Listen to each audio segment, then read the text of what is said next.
Good morning. Or afternoon. Or night. Or one of those. Hey Wherever guys, you how are are. you? Yeah. Hey guys, how are you? Welcome to another stream from VS3D.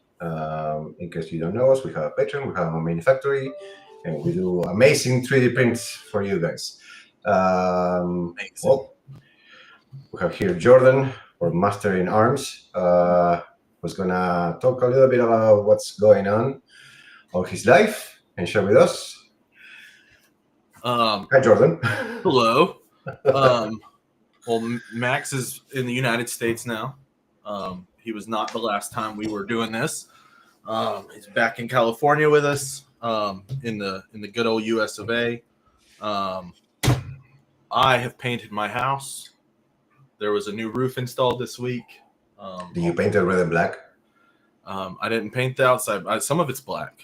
Okay. I got black post, black front door, black window shutters on the front, and then we're gonna have black gutters installed soon. Nice. Yeah. So, this stream's gonna be different because we're doing our Wheel of Vengeance almost immediately, which I'm going to let you talk about your move for a quick moment while I go and do some pre-spins and just double check names. Perfect. Well, let me start by saying good morning or afternoon to AJ and to Mark. I like it. Mr. O's 3D. I like it. My move. So it started a few months ago. We spent a year and a half in Argentina visiting my family. And since November, it was clear that we, for many different reasons, wanted to come back to the States. So we started organizing all this, and initially we were going to go to North Carolina, and sadly that didn't happen due to my wife's work. So we came back to San Diego, California, and we're living in the city of San Marcos. We're renting a very nice townhome. We brought our dog Pancho, our cat Gnocchi, and our cat Churro with us, and the six of us are here, happy, without furniture, as you can see. But the very least, we got the computer running, so I can be here with you guys. And what else? We still don't have a car, which is pissing me off. Hopefully, by the end of the month, we're gonna get a nice car for us to move around. Yeah, and I'm excited. I mean, it's weird for me because before I was 2 hours ahead of Eastern Standard Time. So if the stream started at 8 p.m., it was 10 p.m. for me. Now I'm 3 hours behind. So right now it's 1 p.m. on Eastern Time and it's 10 a.m. here, which means I had to get up at 7 a.m. in the morning to be with you. Yeah. No, joking aside, I'm excited. This is going to be a special stream. We have a few surprises. Well, actually, a nice surprise. So I hope that you guys can stick around. I hope that this time frame works for you, Mark. I know that you are on Europe, and obviously it's difficult when we're doing the streams so late at night, and not only you but other people around the world. So hopefully, a lot more of you guys can join us today. And that's about it. Yeah, Jordan. Yeah, since this is gonna take me a second, I think what we're going to go ahead and do is just do a little slight switch. We'll do the Wheel of Vengeance after this next little segment. So what we're going to do is, as part of Artist Appreciation Month, we decided to bring on a guest who has been painting quite a few of our models, and just want to introduce him and let him show off some of his work, some of maybe info on how he prints, his style, what he likes to do, paints he wants to use, whatever. You guys are free to ask questions. He is also a moderator for the Facebook group, but his name is Kyle Schwarzkopf. I think I pronounced it right. That's right. Hello, everybody. Hey, guy, how are you? Good. How are you guys going? Pretty good. We're doing well. I wish I could sleep a bit longer, but yeah. So Kyle's been with us for a few months, like you mentioned, on as a moderator on Facebook. I think that you kind of like offer yourself to it, which is good because I've been absent of Facebook and Discord and everything, failing on my tasks. So how has it been for you being a moderator of the Facebook group? Hasn't been too bad, actually. You guys take care of most of the stuff ahead of time. I mean, I've sent a few things to. Who's that guy? I've sent a couple of hey, knock it off. I've sent a couple of things to you guys, but mostly it's been pretty chill, just kind of keeping an eye out for scammers. We hate them. Oh yeah. Well, we're glad to have you. We have like a small chat between the mods and the admins, and whenever we get chatting there, it gets very silly and very funny very fast. Kyle has also been a member of Patreon, and I don't know, are you on My Mini Factory yet, or are you still on Patreon? Yeah, I switched over to My Mini Factory in February, I think. Okay.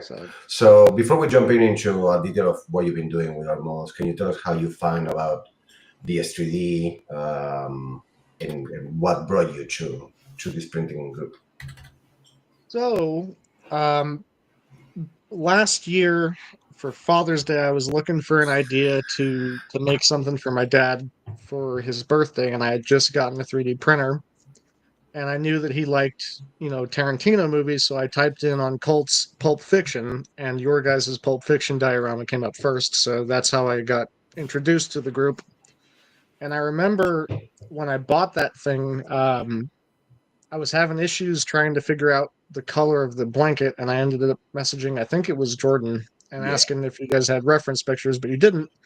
But I still managed to figure it out. But I remember he was very, willing to talk to me and help me with that. So from then, that was a good first impression, and ever since then, I've been like, you know what?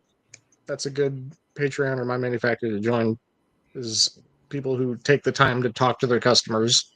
Right. Take us a little. You started 3D printing last year, correct? Yes. And how has it been for you? I mean, the learning process, dealing with all the technical difficulties. I mean, not knowing what resin to use or what kind of supports and all that kind of stuff. So it started off a little bit rocky because there wasn't a lot of. There's a lot of review videos and review channels out there. People like Uncle Jesse and channels like that specialize in talking about printers and about resins, but not really talking about how to use them so much. So that was a bit of research, but once I got it figured out, it kind of came naturally. It's just figuring out, support settings and testing out different, all the little minute details about how to do it to get it to work right. But Yeah, a lot of those channels feel like they're more for people who've already printed a bunch and are just looking to see what's new and capabilities of some of these newer printers. Especially when they're getting their printers sent to them by manufacturers to test out and sponsored whatnot. by Elegoo or sponsored. Right, exactly. Right. And then so you see somebody like Uncle Jesse, and he's like, he has 17 printers. Like, dude, I don't even know how to open Lychee, and you're showing me all this. Okay, so what kind of printer do you have, Kai? So I use an Elegoo Saturn III Ultra. Okay, that's the one I had, and it died. Okay. It's worked pretty well for me so far. I've only had a couple of issues, and they were mostly user error. Okay, yeah, most times happens that way. But and resin, what are you using? So I use Soriatech Navy Gray resin for all my stuff. I heard good things about Sarai. I'm not trying to jump into your interview, but in my experience, I haven't had many resins that I've tried. I used Creality and I used the Elegoo ones, but I heard very good things about Soriatech. And I think because at the time I was living in Argentina, the pricing to ship it to Argentina was very elevated. So I never get to try it. So how's it working out for you? It works pretty good. The only thing I will say is if anyone's looking to try Soriatech, it is a little bit fragile for some. Okay. I mean, it's not like water washable fragile, but it's still pretty, you gotta be careful with it. Right. And are you washing and curing or just washing? Well, no, you have to cure, I would say. Yeah, I mean, I just went simple with it. I bought the I think it was the Elegoo Wash and Cure Station combo. It works pretty well. Okay. Are you using water or IPA? IPA. I've been thinking about switching to denatured alcohol though, because I've heard good stuff about it. Straight strips that resin. And so let's talk a little bit about your settings for people that might just get into 3D printing. How long will you say are you washing, and how long are you curing for? I know it depends on the model, but So washing, I'll be honest, I'm not super heavy into washing stuff. I mean, I usually just give it like a 2 or 3 minute rinse, and then that's usually good enough, unless there's a lot of residue on it. And then as far as curing goes, it depends on the size. Like if I'm doing a base or something that's pretty big, I usually do between 6 to 7 minutes. And then smaller stuff like heads and hands and stuff is like 2 or 3 minutes is good enough. Right. Okay. Cheeto box or Lychee? Cheetah box. Or Vox Advanced Tango if I'm trying to add like letters or stuff. Did you figure that software? I could not. I mean, it came free with the Saturn 3, and I got the code and everything. I was like, I cannot figure it out. I'm just going to Cheetahbox. I do a mix of Cheetahbox and Lychee, so for me I don't need to open another software for the same thing, And I know that you're painting your models. So tell us a little bit about that. How did you start painting? Did you paint it before? Were you some sort of artist that likes to draw or use different paints? So I started off mainly because I was playing D&D with a couple of buddies and I wanted to make miniatures, but I didn't have a printer yet, so I started off just buying pre-made minis, and that's how I started painting. Right. And once I found out about 3D printing, that's when I got into doing bigger stuff. Right. So do you do brush or you airbrush, or a combination? Both. So for priming, I use just rattle cans. I use Rust-Oleum Flat Black. Does the job perfectly well. And then usually, so I use a single action airbrush. I don't have one of the trigger where you pull back. Yeah, push down. And I use that to base coat. Like if it's a big, like if I'm doing like a cloak or something, or a rock base or something big, I use an airbrush. But the smaller I get in painting, the more fine brushes I end up using. Right. So I don't know if you noticed, but especially this month, I mean, we are getting into some very large models, especially, for example, the one for God of War. Mm-hmm. Is something that you're considering for the future, maybe getting into filament printing as well, or you're just going to stick with resin? Yeah. once I get the problem is I'm in a one bedroom apartment doing all this, so space is a factor. Right. But And eventually, ventilation. hmm but eventually, yeah, that's the plan is to get an FDM for the big pieces. Right. Yeah, it seems to be more economic. Jordan can tell us more about his adventures this week on filament. Hey, by the way, my Cobra 3 is up and doing fantastic. Okay, we'll talk about it in a minute. Let's continue with Kyle, if you don't mind. I want you to jump in. I do want you to jump into that because you brought up some good things this week, especially yesterday. But I want you to get a few more minutes with Kyle. Absolutely. So, you said that you painted before. Do you have a favorite or preferred brand of paints? Like do you use Vallejo or Army Painter or anything of the sort? So I find, at least for me, different brands have different uses as Mhm. far as like their consistency. Like for example, Proacryl, I love Proacryl, uh, but it is a little bit thin straight out of the bottle, which Right. makes it great for like you can almost airbrush it straight out of the bottle without having to thin it, but it does take a few extra coats if you're trying to hand paint it. Versus stuff like Vallejo and Army Painter, it's a little bit thicker, doesn't work as well on an airbrush unless you really thin it down, but uh, for brushes it works fantastic. Right. And then I'll admit I haven't really jumped on the Citadel bandwagon yet. I've tried a couple of their stuff. I mostly like their contrast paints, but I'm not a huge fan of their just standard paints. Right. The general line. Okay. So if you could improve in one area of 3D printing / painting, what part of the process would you like to improve sooner than later? So one thing that has been pointed out to me that I need to work on, I think, is my faces and my eyes and eyebrows. Those are always the trickiest for me. Sure. Um, and I mean, I have been getting a little bit better, but it's still difficult because teeny tiny. And tell me something. Is starting to 3D model something that you're looking into in for the future as well? Like, we like to model your own things? Um, Eventually, yeah. I have played around with it a little bit. I've tried. I cannot figure out Blender for the life of me. I've tried it, and that's a whole nother thing. But eventually, yeah, that'd be nice to learn. It'd be a useful skill to learn. All right. Cool. So Kyle was kind enough to send me a few images of his works. So I'm gonna share my screen here. And you ready, Jordan? Mm-hmm. Oh, Okay. Kyle, post your in that chat. Yeah, so we're gonna share some of his images, and also he's starting his own brand called Phobiac Creations, and it's a cool name.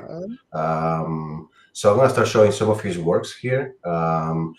This is not some sort of like a review of his work. It's mostly for him to talk us through the process on those things. So that's a long link. Okay. So I'm gonna start sharing now. Sure, John. Oh, that's in the private chat, Kyle. We need it in the other chat.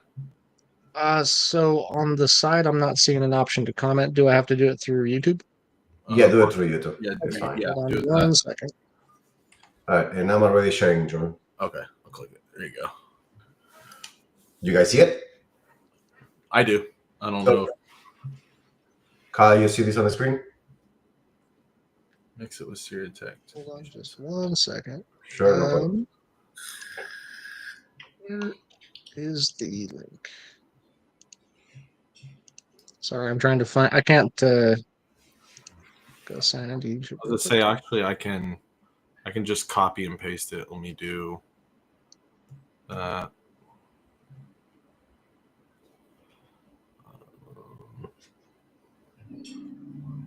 No.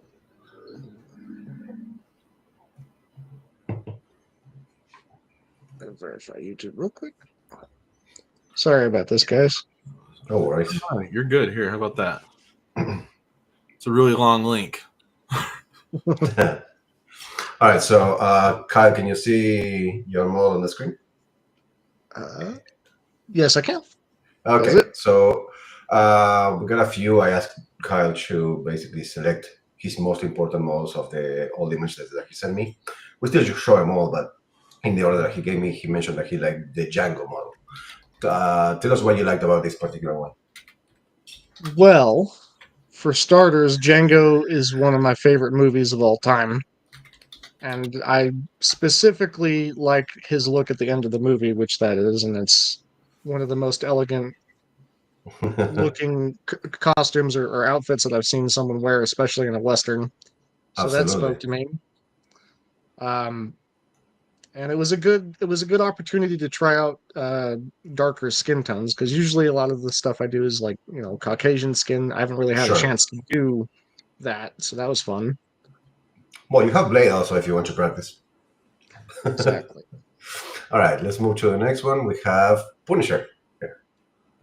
Ah, It's a good one. man, Bernthal, his Punisher is probably. I mean, I know Ray Stevenson, rest in peace, was great, but Bernthal, I think, like embodies Punisher to me. So that one was. I had to do that one. It's like the comic book was written for him. Pretty much. Right. It's so good. I mean, we talked about this before with Jordan. I mean, about me not being a Marvel fan and not watching Daredevil. But I did watch Punisher, and I really, really enjoyed Bernthal's acting and portrayal of that character. I think he just, like I said, is written for him. It's amazing how well he can be that character. All right, let's move on to the next one. This is a recent one. That was fun. Yeah. I've been a fan of the animated series for a long. Oops, I'm sorry. time. Sorry. There we go. Okay. Oh, you rushed. No, I pressed the space bar by mistake.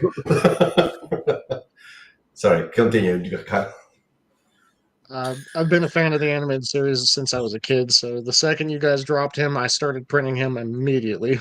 Yeah, he's a very cool character, and there's more to come of the animated series. We're nearing. Well, I would say we're like halfway. Would you say, Jordan? Through animated series? A bit further than halfway.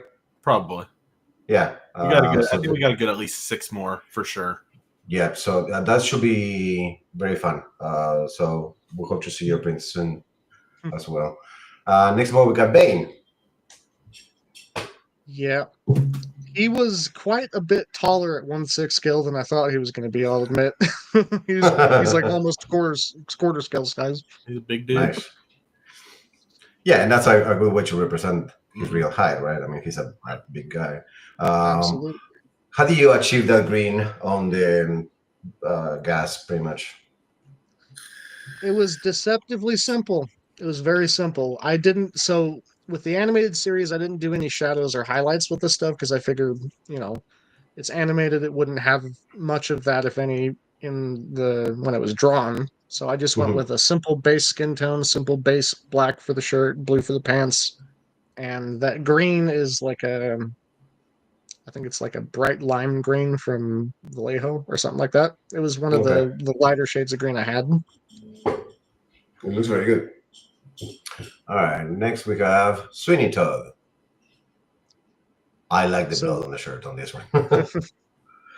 That was one of the first models from you guys that I did, actually. I think it might have been the one right after Pulp Fiction. Oh, it was. Okay. I messaged you about it. Yeah, this is not too long ago. I showed this movie to my daughter, 10-year-old, and she loved it, like almost every 10-year-old girl. I don't know if the musical side or the blood side, but she really liked it, and I like that what you did with it. It's a cool model. I added his picture to the links for where to buy it, so people can see what it could look like. Right. All right. Next, we got the Batman. Old school. So I did that one when I got access to the 8-month pack. Yep. And I did that for my brother-in-law because he's a huge Battinson fan, is what he calls him. Do you use a little bit of brown on his armor and pants? So what I did was I sprayed the whole thing black, and then I went through and I dry brushed on glossy black for the armor, so that's why it's shiny. And Mhm. then I dry brushed on a lighter shade of gray on the high spots. Got it. And next we got your first model, Pulp Fiction. That's one that I kind of want to go back and redo at some point because there are a couple of things about it that I'm not super pleased with. Um, it could definitely use a lot more shadows and highlights. I just kind of went basic bland, but I was Mhm. learning. Well, you got the coffee makers to keep you awake while you're doing this. Exactly. And then we got holy crap, name escaped. John John Dillinger. Dillinger. John Dillinger, thank you. So this is one that we don't see very often. This is an old model. Hmm. I did that one because once again it was part of the 8-month reward pack, and I know Right. my dad is a huge fan of like old style gangster movies. And I Sure. know that one's not super old school. It's what, like 2007, 2009, but Right. Around there. I knew And, he'd appreciate that one. and lastly, we got Joker.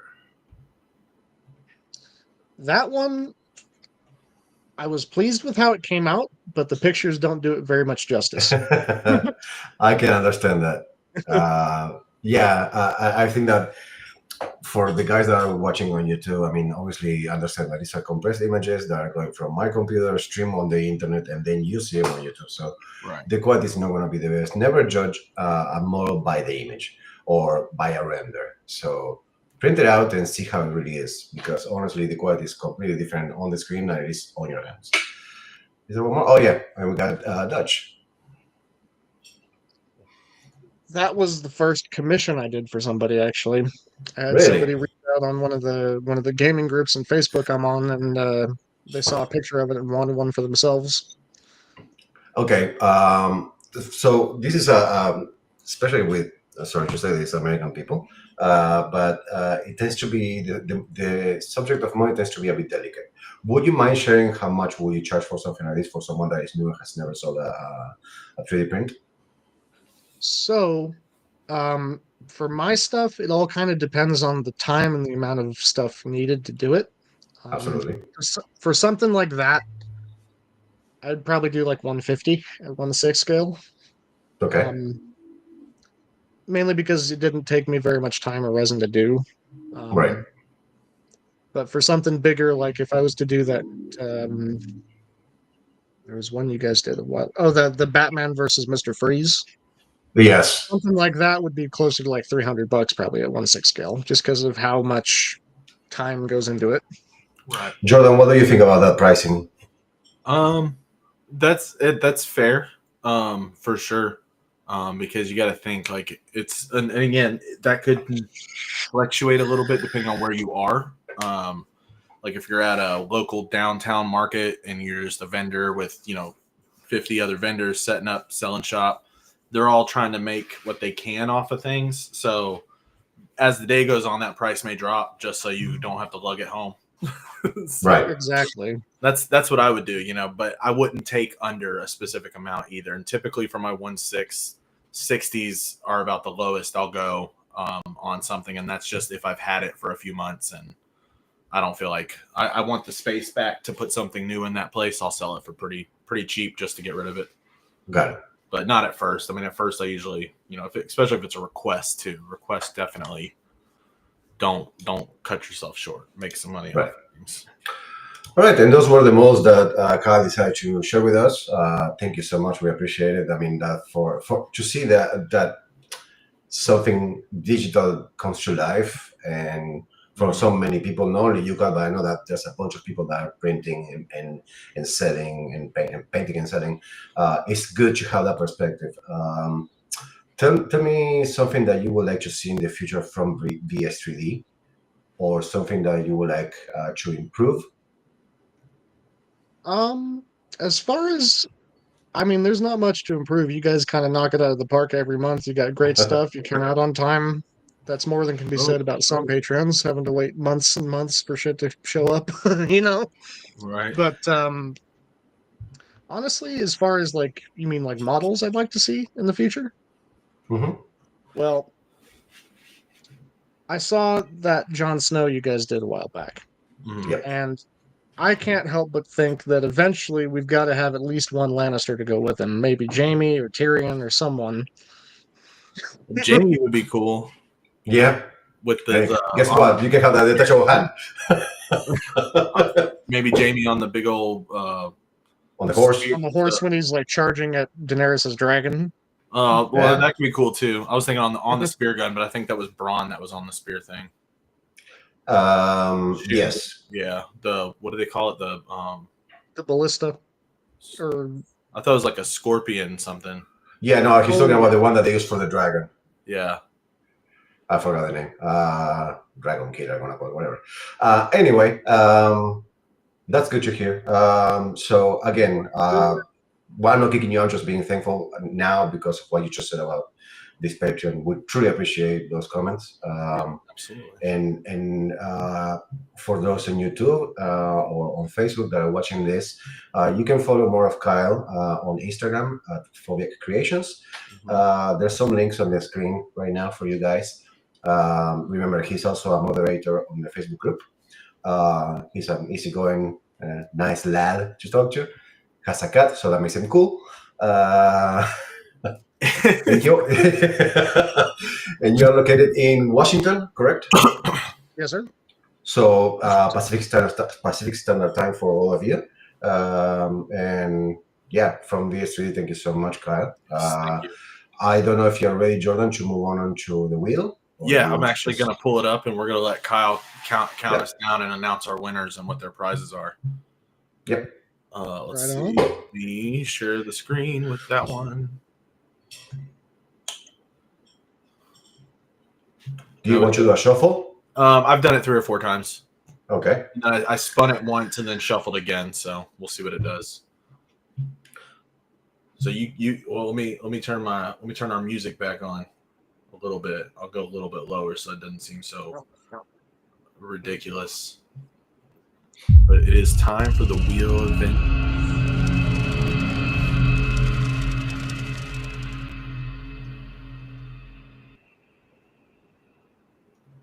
I like playing that video. All right, yeah, man. Just count us down, and we'll do this. All right. In 10, 9, 8, 7, 6, It started from 10. 5, 4, 3, 2, 1. One. Got Spanish at the end.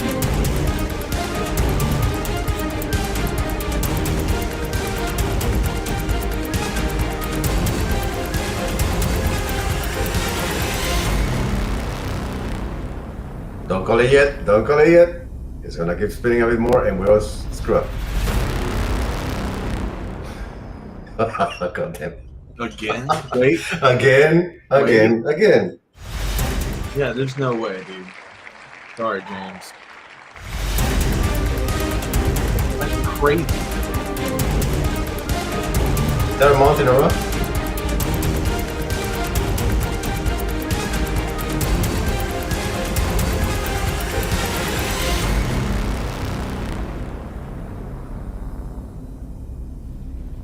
Oh.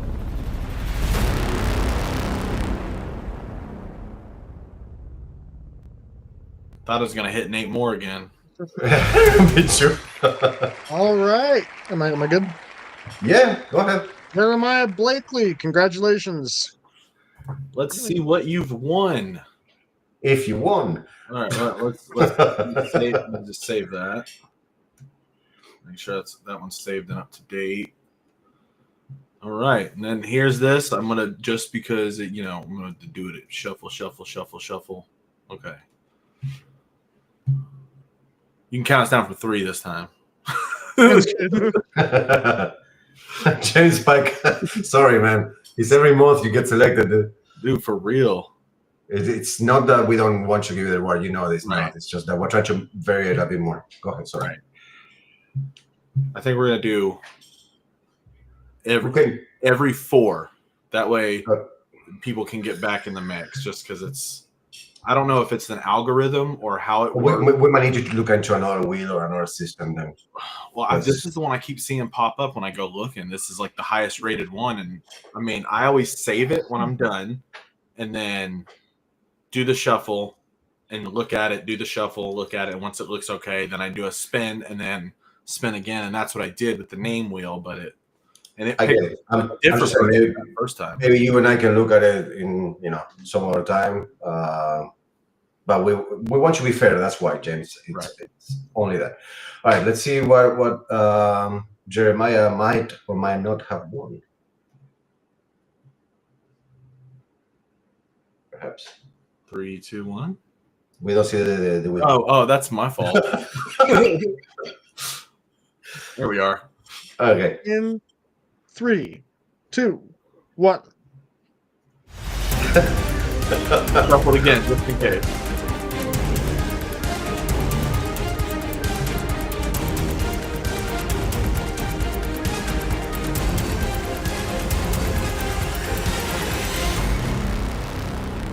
We all do, James.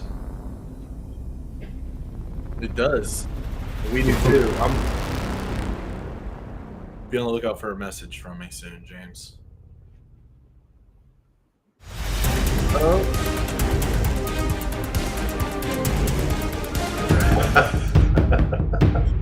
Congratulations, free month membership. Oh, yay! Congrats, Jeremiah Blakely. So you're gonna get in touch with Jordan. He's gonna send you a message about how to go about this. Basically, you got a free month of membership. Thank you so much again, Kyle, for being here and helping us with the wheel. It was a huge pleasure to have you. You got a question here. We're gonna let you answer it, but let's try not to mention many competitor names. You can answer the question. The question is from Mark or Mr. Oz3D, which says, "Is it only VS3D stuff you do, Kyle, or do you do other models?" Without naming any names, yes, I do. And if you want to see what I've done, you can go check out my Instagram. Boom. Perfect. There you go. Perfect plug. Perfect. Awesome. So there you go. Go follow Kyle on Phobia Creations on Instagram. You can get in touch with him also on Facebook.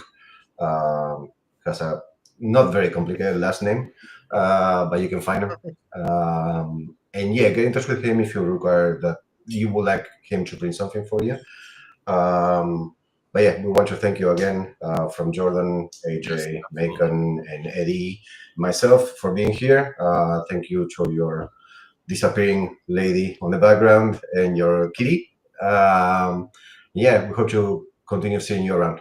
Yes. Absolutely. I'll see you guys later. Have a good one. All right. You too. Thanks for taking the time to be here with us. All right. Let me hit up very quickly what's going on YouTube because I haven't been paying attention. Yeah, you're good.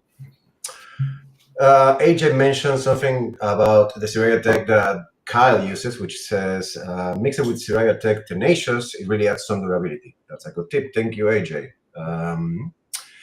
Then we have some more comments for Kyle. The Django is killer. The base for Joker, he loves it. Yeah, I want to apologize for the lateness of the post about today's stream. It's no excuse. I mean, my head is in 17 different places, and I actually talked to Jordan yesterday, and I told him, "Are you ready for me to post this?" And he said, "Yeah, go ahead." And I told him, "Okay, I'll do it very soon." And I didn't do it for like 9 hours. So I'm so sorry. We understand it was very, very late, but yeah, this is a special occasion because scheduling conflicts with Jordan in my life, so we're trying to get the best time for you guys. And I know that obviously earlier in the day is better for all of you, hopefully. So we'll as soon as we figure out the next stream date and time, we'll post immediately. I am set up now, so I can continue being back in Discord and on Facebook and Patreon. So I'll get back on the horse and help you with all of this. All right, Jordan, what do we got? All right. I am downloading one final image because I'm just going to, instead of cycling through all these different things, I'm just going to share where we're at currently for this month. with Okay. all the models on one picture, so that Yep. we can discuss what our current month is, which is Artist Appreciation Month. Let's see, that's okay. That's now downloaded, and we will bring up that image and show. Oh, cancel that. I gotta do it this way. This is easier. There we go. I don't know if you can see it. It's loading. It's uploading. Yeah. So if you guys are interested on being on the stream with us, participating with it. I'm gonna reach out to specific people. Just kind of going on order because I've already got a few people in mind, and some of them won't want to reach out. So if I just reach out, it'll be a little bit easier. Right. But if you do, just reach out to Jordan and let him know that you would like to participate. Right. All right. April month. So this month has been kind of big. We start with the biggest one. I think that it's going to be, AJ's fault. It's going to be a great print for anyone, even if you don't care much about video games or the series itself. God of War, guys, and that model is simply insane. Just looking at the size of it, I mean, I would print this if I could, 1/3. You know, it's so big, but there's so much detail on it. That's some nice work there. I think this was Macon. Yes. Okay, so we got Kratos on top of the Cyclops. Stabbing the crap off his shoulder. We got, I don't know much about the series, I'm sorry. There's a bunch of soldiers already dead on the ground. The base is enormous. That's those become your orbs.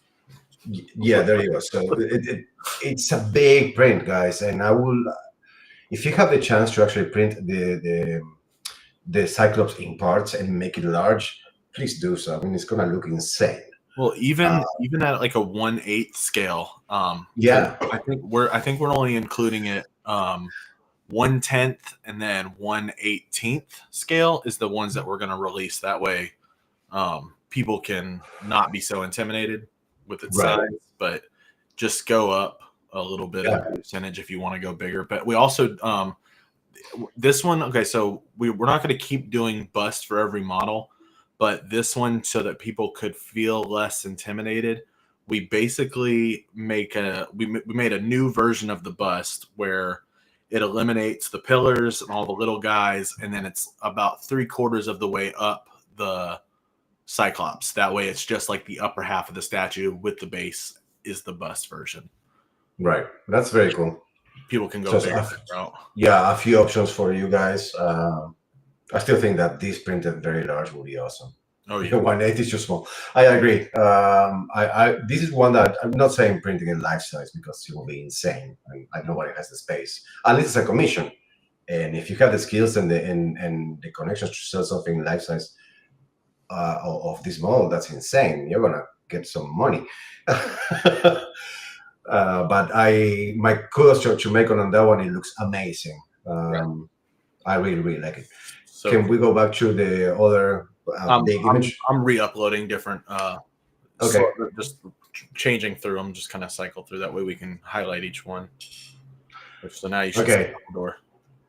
Schwakil, there we go. Your Dumbledore. This one caught me by surprise. I was scrolling, I'm doing nightly checkups on Patreon, and I go through the notifications. And then I saw this. I was like, really? Are we doing a Dumbledore? Because it came out of nowhere. I wasn't expecting it. It's not something that we talked about with Jordan. I've been nowhere around, but still. And this is the first iteration of Dumbledore. I forgot the actor's name, but it's not Michael Gambon. It's the first movie Dumbledore. And yeah, I mean, it's a beautiful model. I think it's very original with the flames and the phoenix. This one is kind of like a showstopper for me. And for many of you that grew up watching the Harry Potter or reading the Harry Potter books, this will be a nice one to put actually on a bookshelf next to the books. Oh yeah, that would be very nice. What else we got? I'm gonna pull. We'll do this one first. Where'd it go?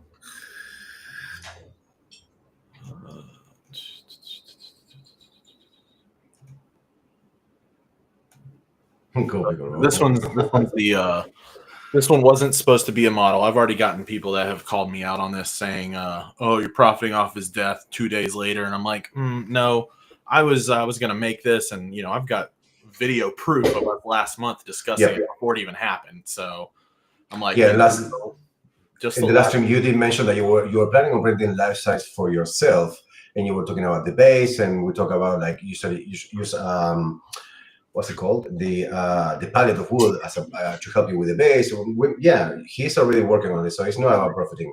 It just happened to be that sadly Val Kilmer, who was already very sick by the time that he was doing the second Top Gun movie, just happened to finish his life in a sad way. But I thought it was we appreciate him.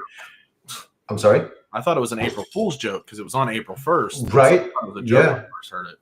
But if anything, I mean, basically, there was some work redone on this one, correct? Yeah, he's basically reposed because this is the one that we released when we did Robin almost 2 years ago. In 23, we had Batman and Robin that released a couple months apart. But his foot had like a higher, it was like a rooftop style base. Foot was a little higher, so he wasn't standing in a museum straight up and down like his body was, but he had one leg hiked up. No logo or anything on the base. Cape was a little shorter as well, so for stability purposes, Macon made his cape flat and kind of ruffle outwards a little bit at the bottom. Right. And then we gave him a new base, to signify not just the movie Batman Forever, but that he will also be Batman Forever. Just because, a lot of us were kids. Like I think it came out in 95. So I was 6 years old when this came out. And I had already I was 14. But, I wasn't like one of those people that were like, oh, it's not Keaton, I'm not going to enjoy this film. Like I love that movie. And then Batman and Robin came out and it was not as good. But then as I grew up, I'm like, the movies aren't that great, but I've seen other clips from Batman Forever that were like just not included in the film.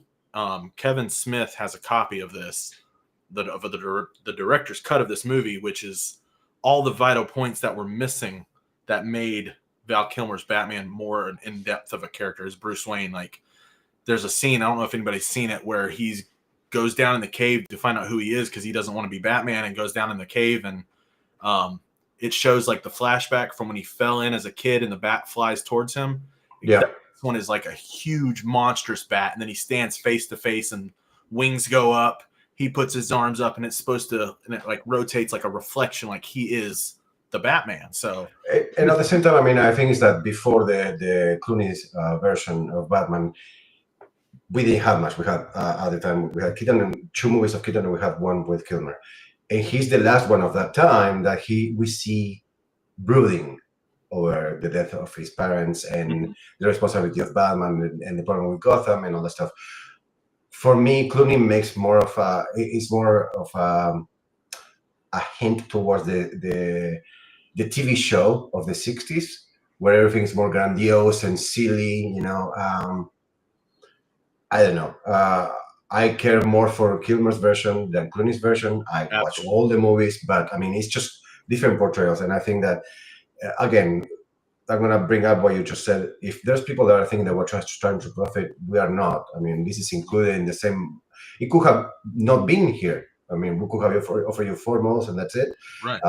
We decided to just improve on something that we already did, not charge you extra, but at the same time to show respect.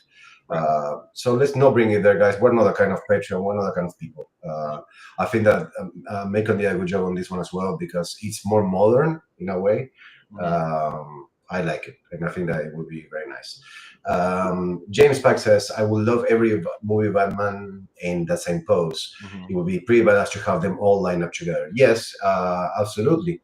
And if this is the one that we want to go with, because it keeps a simple base, simple pose, that's something that we could do because we have, returns. We have, we've got Batman Beyond. We've got all the animated Batman. We got all these different Batmans that we could repose and all give simple bases. And either maybe Macon can adjust this and just put the Bat logo with the question mark on the front, and then we can just get the logo from each film on the base. Right. That way it's simple, It's not a big base to print. Easy print, easy paints. Yeah, You know, and that will be a collection of One museum third. style Batmans. That will be cool to have. It's something that we can discuss. Let's move on to the next one. All right, let me upload.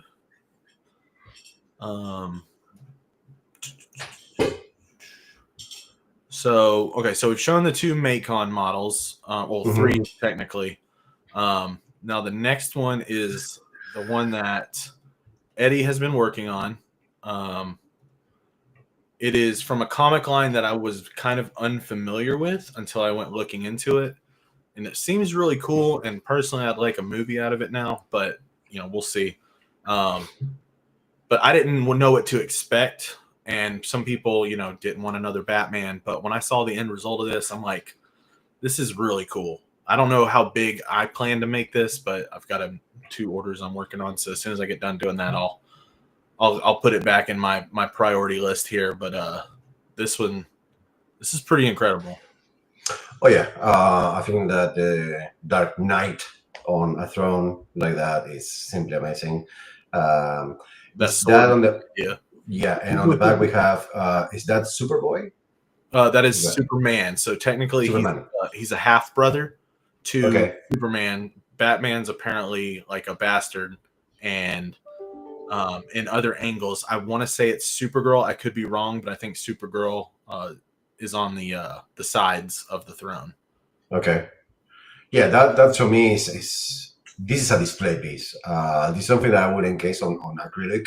It kind of gives you vibes of a mix of Skyrim and Game of Thrones and Batman. I really like it. I think that would be insane. We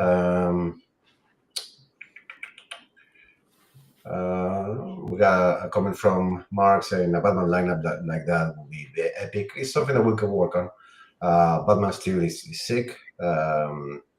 People vouching for simple bases. We can do a lot of this. Let's move on to the next one.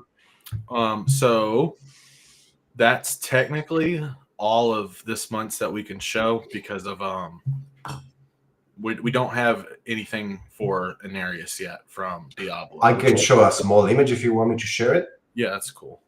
Okay, so so the other model that Eddie's working on is a character from the Diablo video game.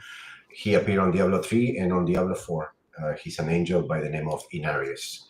And for me, he is a very cool character, especially if you guys are going to print it. It's going to be very, very nice. So I don't know if you can see it on the screen. Okay.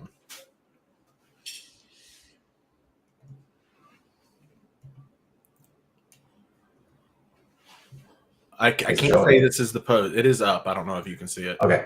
Yeah, so what you see on the back is basically light. It's basically kind of like wings of energy.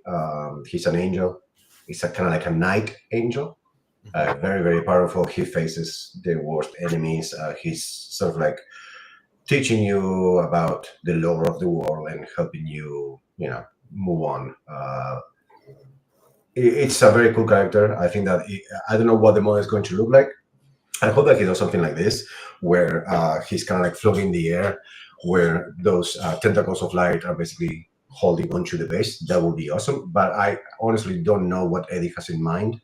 I haven't seen anything from him. Yeah, but that would be Inarius. I'm going to share his name in a second. But that will be the last model for April. Yeah, he put a lot of emphasis and focus on that Batman Steel because that's the one he wanted to make the absolute most. So he started with it so that if he has to bleed a little bit into next month, then it wouldn't be on the one that he was really wanting to do. That one would already be done. But he thinks he can get this one done in the next day or two. So we should be okay on timing. Test we may just have to release it before the test. But again, I've said it before. I'll say it again. I always look at the parts before we ship them out. Sometimes little things are missed. We had the Hacksaw Ridge issue, but we got it taken care of. Right.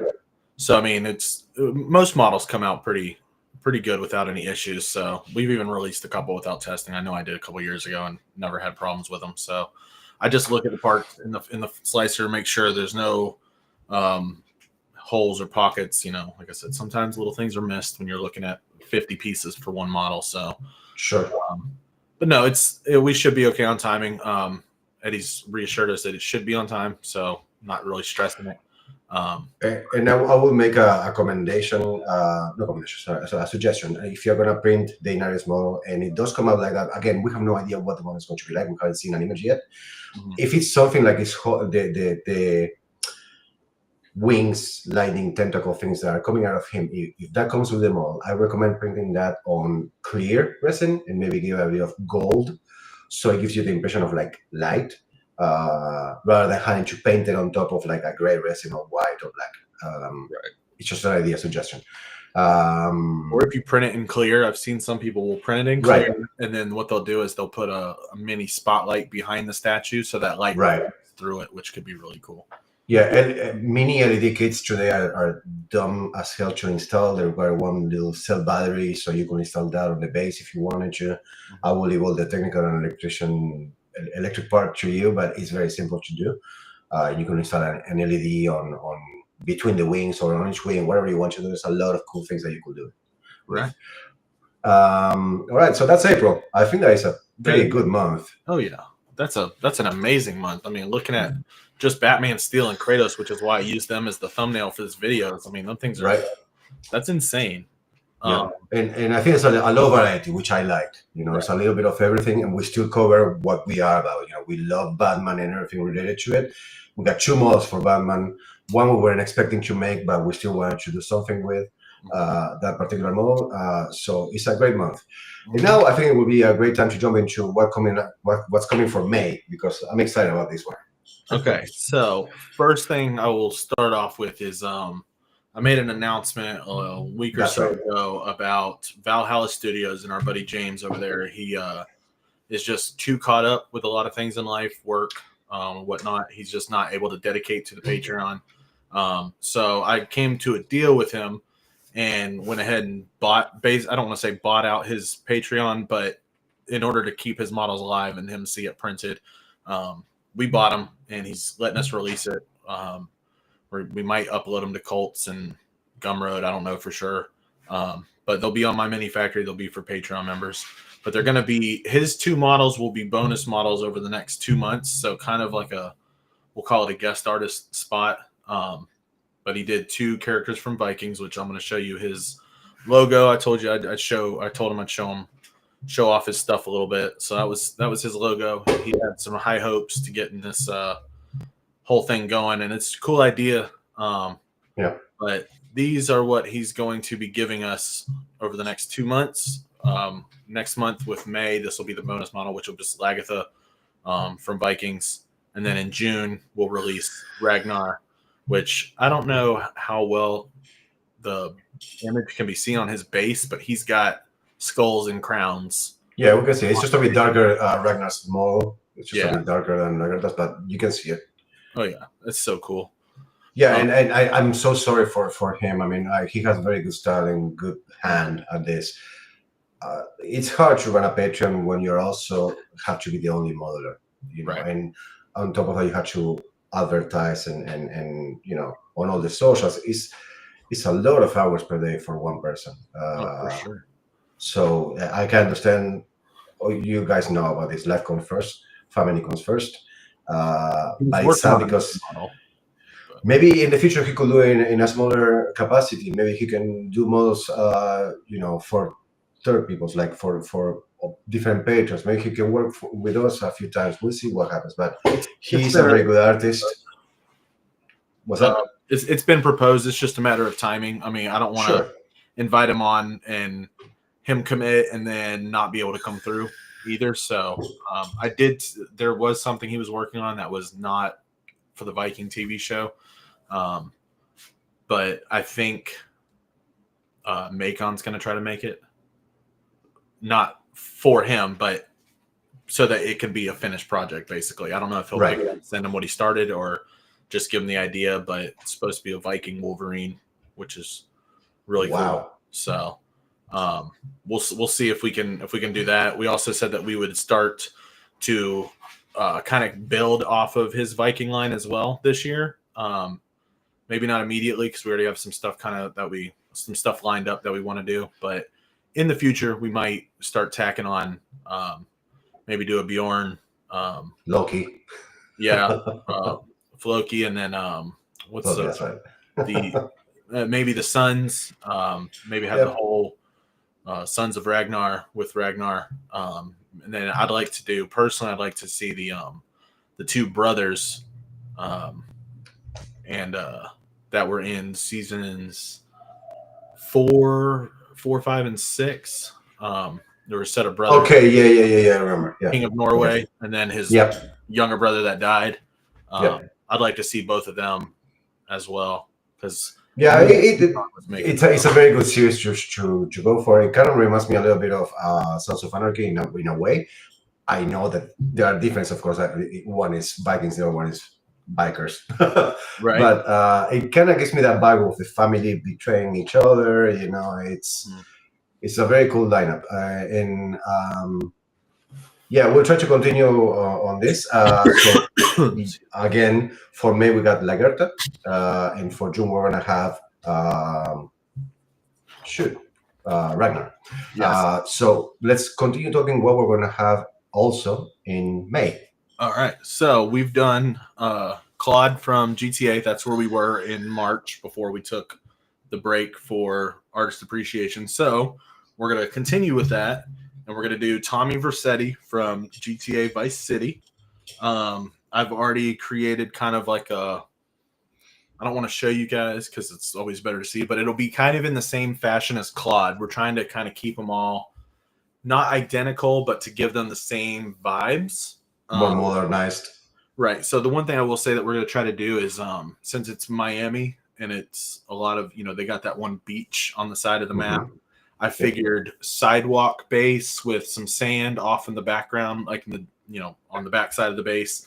And we incorporated the cover of GTA 3 into the cement of the city. So I think we're going to try to put the Vice City case in the sand. Nice. In the background, so it can be a little mountain of sand. You'll see the game cover in the sand. But that's all I'm going to say about Tommy. Okay, but it'll should be cool. I think it'll be cool. I don't know how we can incorporate any kind of neon lights, but I might try to tack on a little bit to this idea and see what we can do. But also, like you and I discussed the other day, we're going to do things a little differently for the animated series characters. Instead of taking votes, because we let you guys vote on a bunch of all of them since the beginning, basically, except for like Mr. Freeze, and I think I picked Alfred too. You did Alfred by yourself, yeah. But what we're gonna do, because we want to hit a few characters, and then that way. And the reason we're doing this is if we decide to cut this line and stop doing it, we don't want to cut it before we've hit some of the main people. So we've already decided, and I've already told Eddie, we're just going to, if he can double up on them, great. If he can't do the second one, it'll be pushed to the next month. But the next two will be Nightwing and Jim Gordon. Those will be our two animated series characters over May and June, if we can't try to squeeze one in or two in the same month.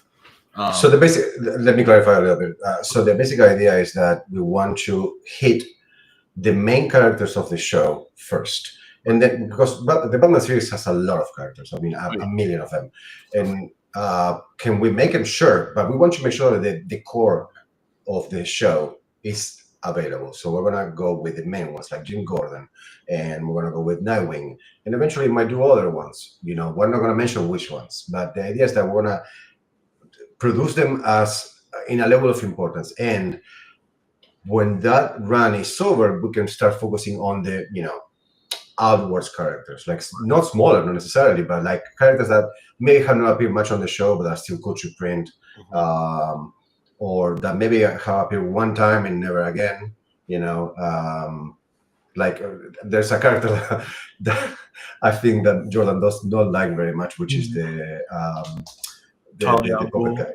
No, not Talia Gold. No, the puppet guy. What's it called? The puppet master. No, No. He's talking about the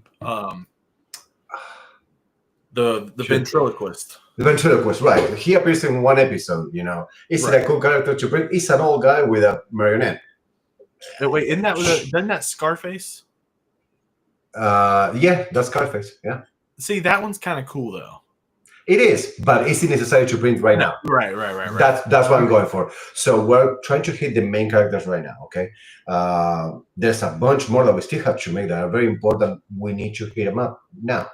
So we're going to focus on that, and after that line is over of the important characters, we're going to focus on the external ones, like Puppet Master, Scarface, or whatever.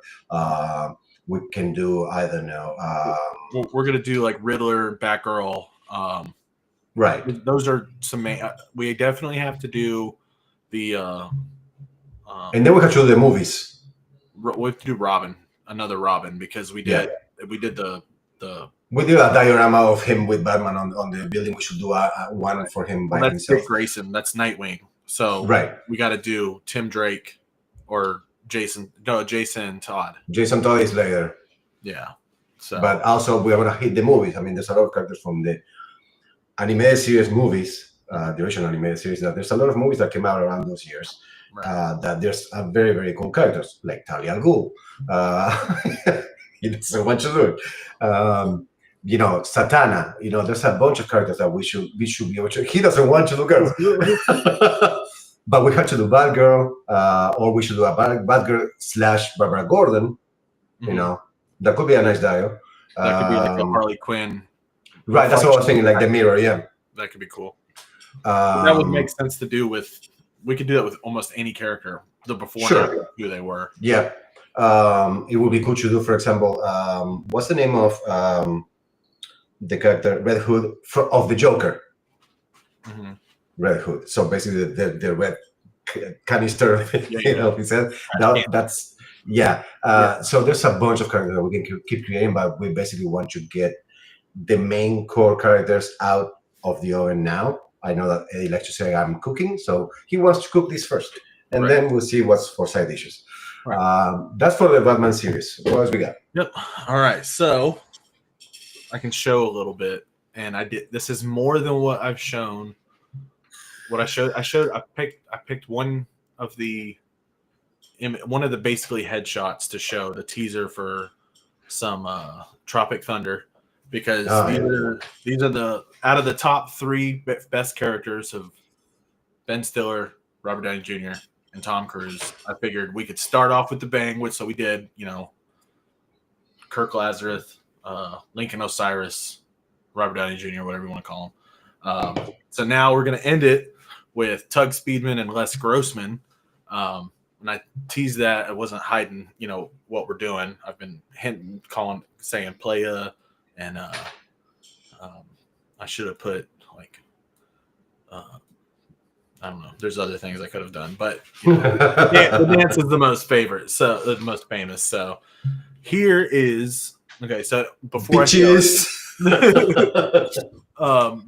show it, somebody commented either this morning or last night saying, "Where's the panda head?" And I just didn't say anything because I really, really, really wanted to wait for the good renders. So I just made a quick edit, and we're going to show you the 3 versions of Ben Stiller, because we're picking the pose for Les Grossman currently. Me and Macon were discussing it yesterday, and we kept sending each other screenshots of different dance poses. And the one I really wanted to do it, and I'll tell you guys what I wanted to do because we're not doing it. He's holding his chain. We figured that would just be too fragile to kind of get him to hold his necklace out, because he's like holding his necklace and doing this numbers. And I'm like, that would have been awesome. Him kind of leaning back, pointing at the chain. It's another one. And so we're not doing that. So maybe, you'll see so shortly. But so Les Grossman aside, here's Tug Speedman. That's awesome. I think it's I love it. And dude, I cannot wait. I'm going to say something personal. I cannot wait until I have a printer. To basically, the first thing I'm going to hit up from VS3D is going to be a Tropic Thunder line. because I just want them, and I'm gonna print all the versions. That's how. I don't know if you ever saw it, but you can find it on YouTube. There's actually kind of like a spoof documentary that was released at the time, like behind no an extra footage from the DVD, where you can actually look at the director's side of making Tropic Thunder. It's like half an hour long, 25 minutes. You can find it on YouTube. I'll see if I can find the link and post it later. But it's a complimentary to the movie, and the level of stupidity is insane.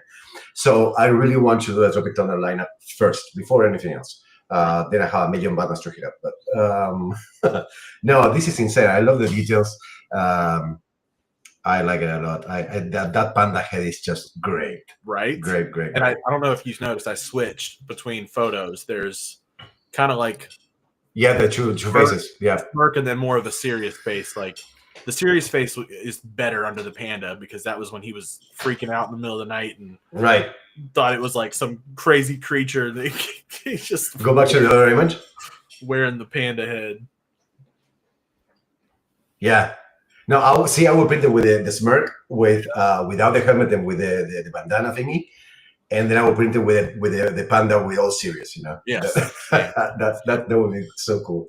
Yeah, I don't think I would do the helmet one for him. I mean, even though he does wear it a big chunk of the movie, I like the bandana look that he goes for towards. Oh yeah. When he That's awesome. flings his child off the bridge, stabbing him. Yeah, no, that's something very cool. James mentioned something here just now. Maker has got to be the best sculptor of likenesses that's out there. Oh, yeah. Doing this every time. I'm not gonna say it's the best one because I don't know every single sculpture. It's like saying I give this movie 8 out of 10 because there's always going to be a better movie. And I'm not saying that there's gonna be a better maker or a better sculptor than Maker, but he's up there. His likenesses are just insane. If you haven't subscribed to VS3, you're missing out. Do that. We got one of the best on likenesses in the world. So He's so for the money, you're getting a lot of value. You see, if you just join us, there's so much more. So I'm very, very thrilled about Tropic Thunder. This is gonna be awesome, and I'm really excited to see Elias Grossman. What I don't normally do, but what I'm going to do is I'm actually going to post our links in the comments because we don't ever do that. Yep. That Yeah, way, we people, yeah, we should do this each stream. I don't know why we don't. Yep. We're dumb. Right. It's way better than that long link Kyle gave us. Yep. Simple. We got a large amount of models from movies, TV shows, games, animated series. Actually, so while we're on the topic of talking about the variety of models, I already discussed with Macon. So they've been splitting work between him and Eddie each month. Eddie's doing pretty solid, getting 2.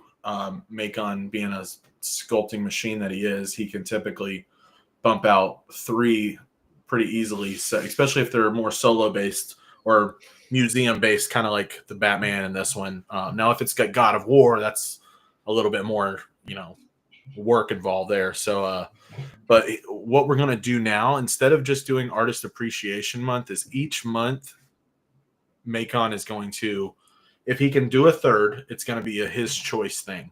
So whatever he feels like making and adding in, that will be the third model from him. So he will do the 2, whether it's pulled from Discord or just go along with stuff that we've already done in our past, just to add to it, or things that we come up with while.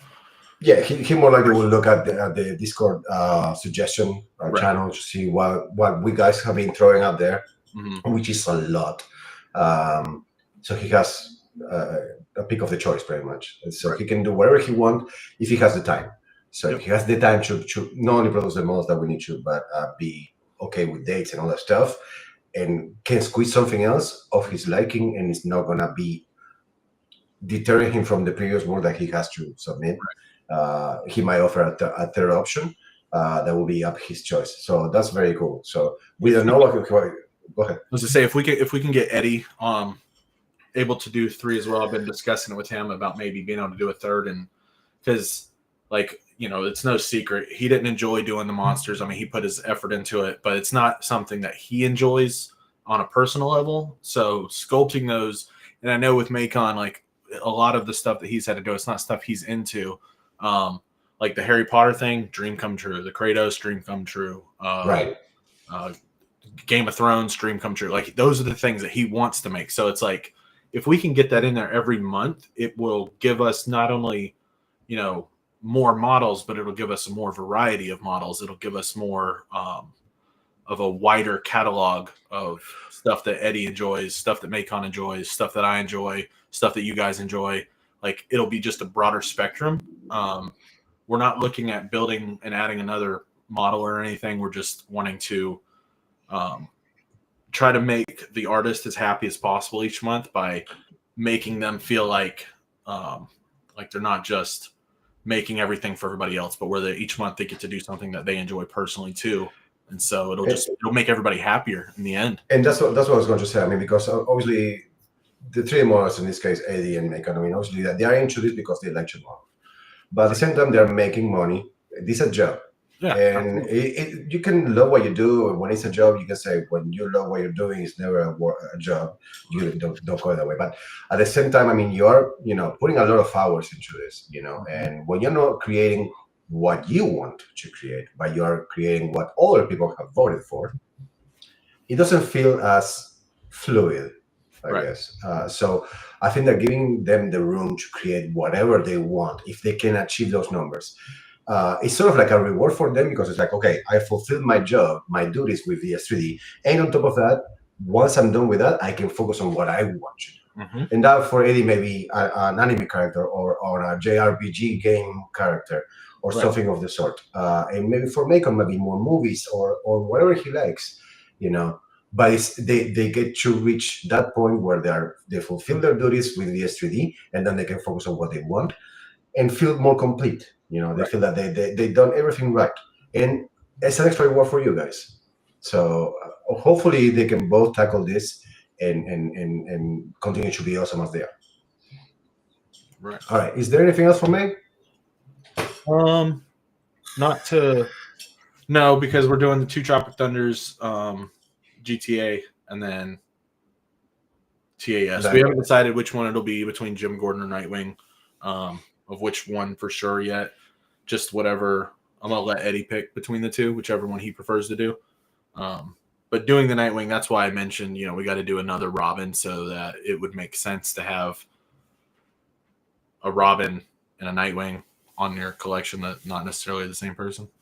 Right. So print out the Lego Max. I don't have a printer, dude. I mean, if you want to print it up for me and paint it and send it, that will be awesome.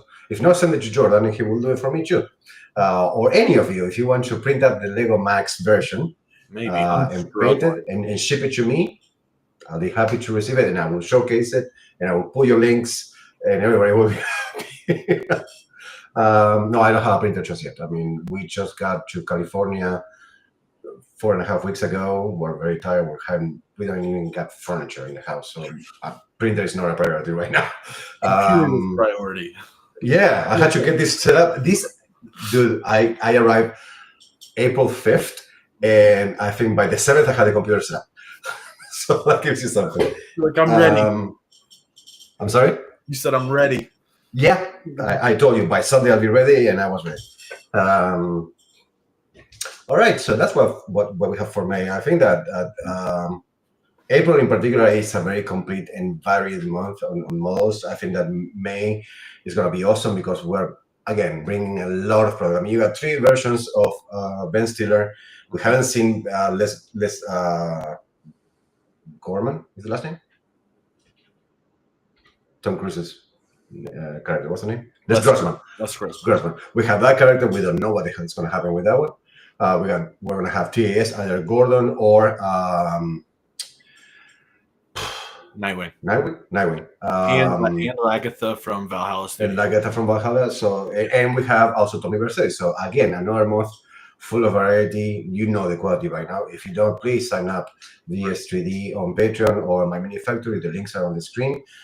Please follow us on YouTube. Send a like. It does help.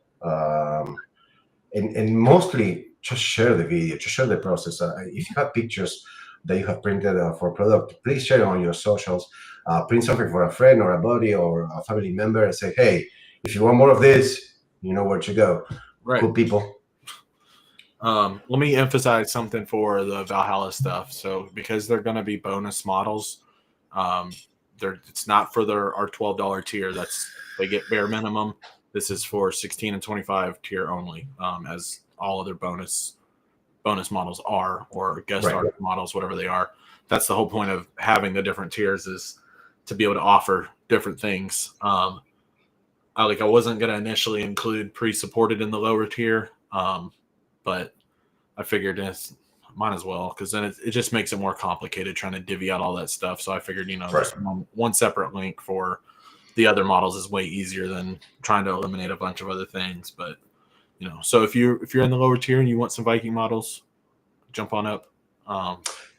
And for those who weren't here by then, I mean, we did the Wheel of Vengeance early today. We're gonna try to do that from now on, to get the Wheel of Vengeance out as very early in the stream. You don't know what it is. Basically, we got 3 tiers of subscription. We got the base one, we got the middle one, and we got the top one, which is Golden Vengeance. Mm-hmm. Golden Vengeance is pretty much the same as Vengeance, which is the middle tier. And the main difference is that it allows you to participate monthly on Wheel of Fortune style competition, where your name is entered. And if you are selected on that wheel, you will roll another wheel with different prizes. Want to talk us about those prizes, Jordan? Okay, so there's we were trying to do free resin and free filament, but I figured it's just easier just to give people a free month, because trying to ship things to people, it just becomes complicated. Then we have to limit the shipping to in the United States, just because getting something shipped across the country is kind of ridiculous, across the world. So instead, we're just doing the free month of membership, which you basically get your $25 back the following month, which I have to send James his from his win. I totally forgot about doing that. And then we have pick a pose for a model that we announce for the month. You can it's, I don't want to say it's kind of open range, but if you do have an idea for something, then if we haven't already discussed the idea and have the plan ready, then we can use your option. It doesn't have to be immediate. You could save it for whatever month. And then there's what else was there? The statue of the month, where you get to pick. That's the grand prize is picking the entire thing. Like, you pick the character how you want it. So like, we'll use Kratos as an example. If you had picked Kratos, we wouldn't have let you do exactly what we did, because that's a really big project. But if you wanted something more like our older version, or him dancing, we could have done it. But we just ask that you try to keep it, in our realm of realistic goals. Don't like come at us with, oh, I want you to do me the 13 ghost diorama. Like, suck it, dude. That's not happening. Yeah. No, it's more like, for example, jokingly a few months back, I suggested to do a statue of a mix of Jordan and Eddie. If you want to do something stupid like that, we can absolutely do it. Please, if you win, choose that, please. But no, if you want to do as Murph stabbing Batman, whatever. Right. You can create your own version of something, or tell us what you would like, and we will reward you with that. Right. Like I said, there was one more, no? And it's what? There was one more reward, or it's just 3? Let me pull it up. I don't think there was, because it's multiples on the wheel of each of these. We used to have the free resin, free filament. Yeah. Let me see. Nope, wrong one. This one. Wasn't there one that you could use, like a face of the realm or something? Oh yeah, free head sculpt. Okay. So that could be for any pre-existing model, preferably from Vengeance Studios. It doesn't have to be, but if you like if you had a Kutan model or a model or Nacho CG, you had a model from them, but you preferred a different head, send us the torso. We can make you the head of your choice, whether it be you, your dad, your dog, cat. Jordan. If you want me and my glorious beard on a model, do that. Max and his hair, you can do that. If you wanted a Lego head, we can do that. Just basically, it's anything of your choice of who you want it to be. If you want to make your kid Batman, send us pictures of your kid's head so we can get it sculpted. Or if you just preferred a different actor, like you wanted Samuel L. Jackson instead of Robert Downey Jr., for example, for Tropic Thunder. Yeah. So on recap, the rewards for Wheel of Vengeance are either a free month, you get a free head sculpt, you get to choose the model, or a different box.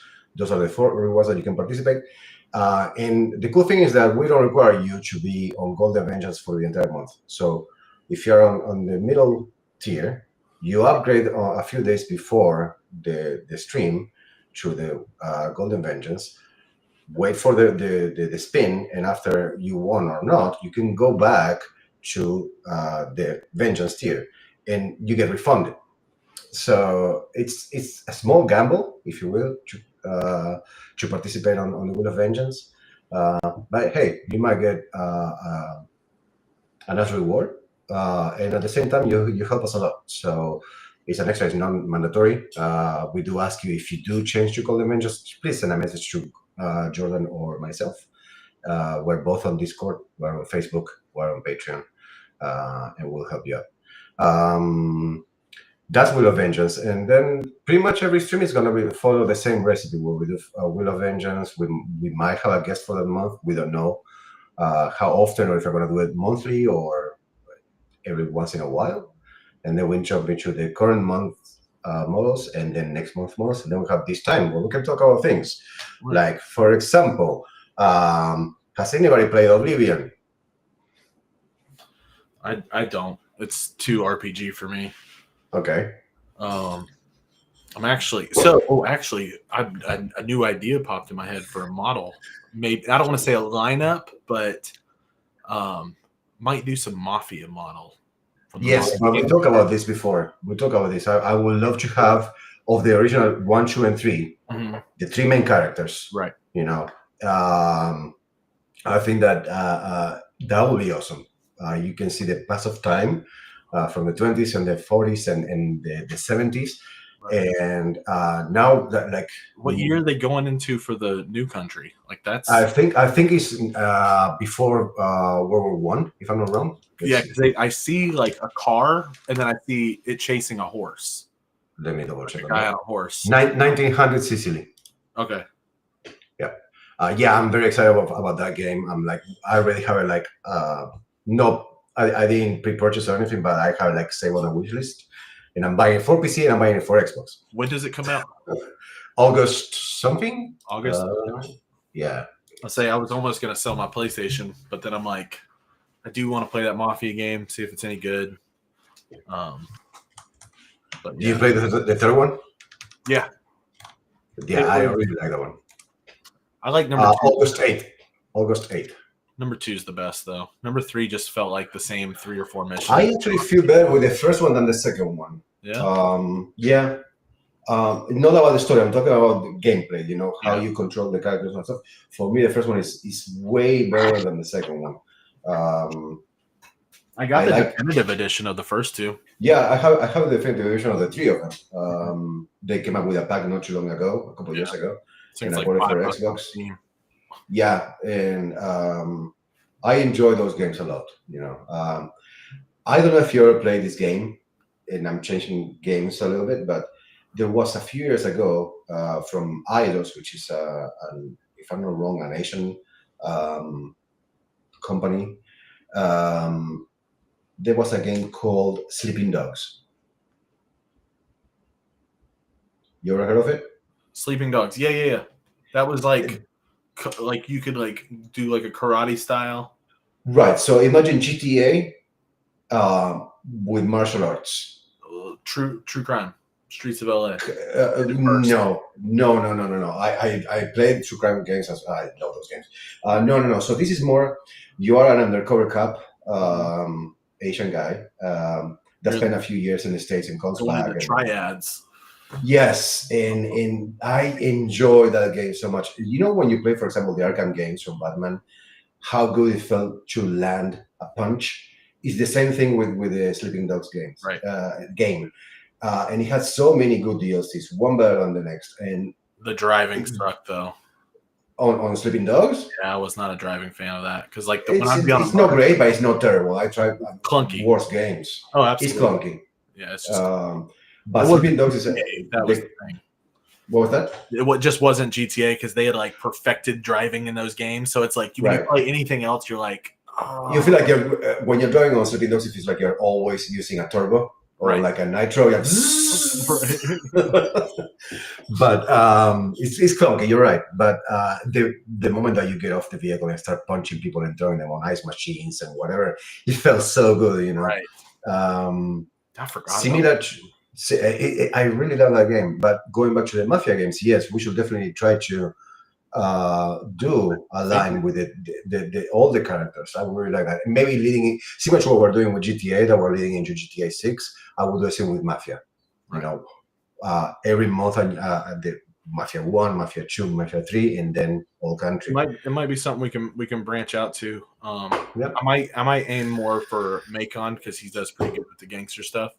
So I might see if that's something he's interested in doing too.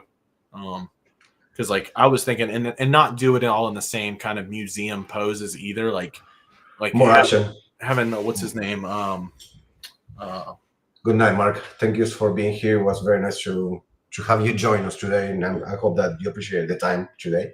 Hope that you can be here more often. Have a great day. Good night, Sorry, Mark. go ahead.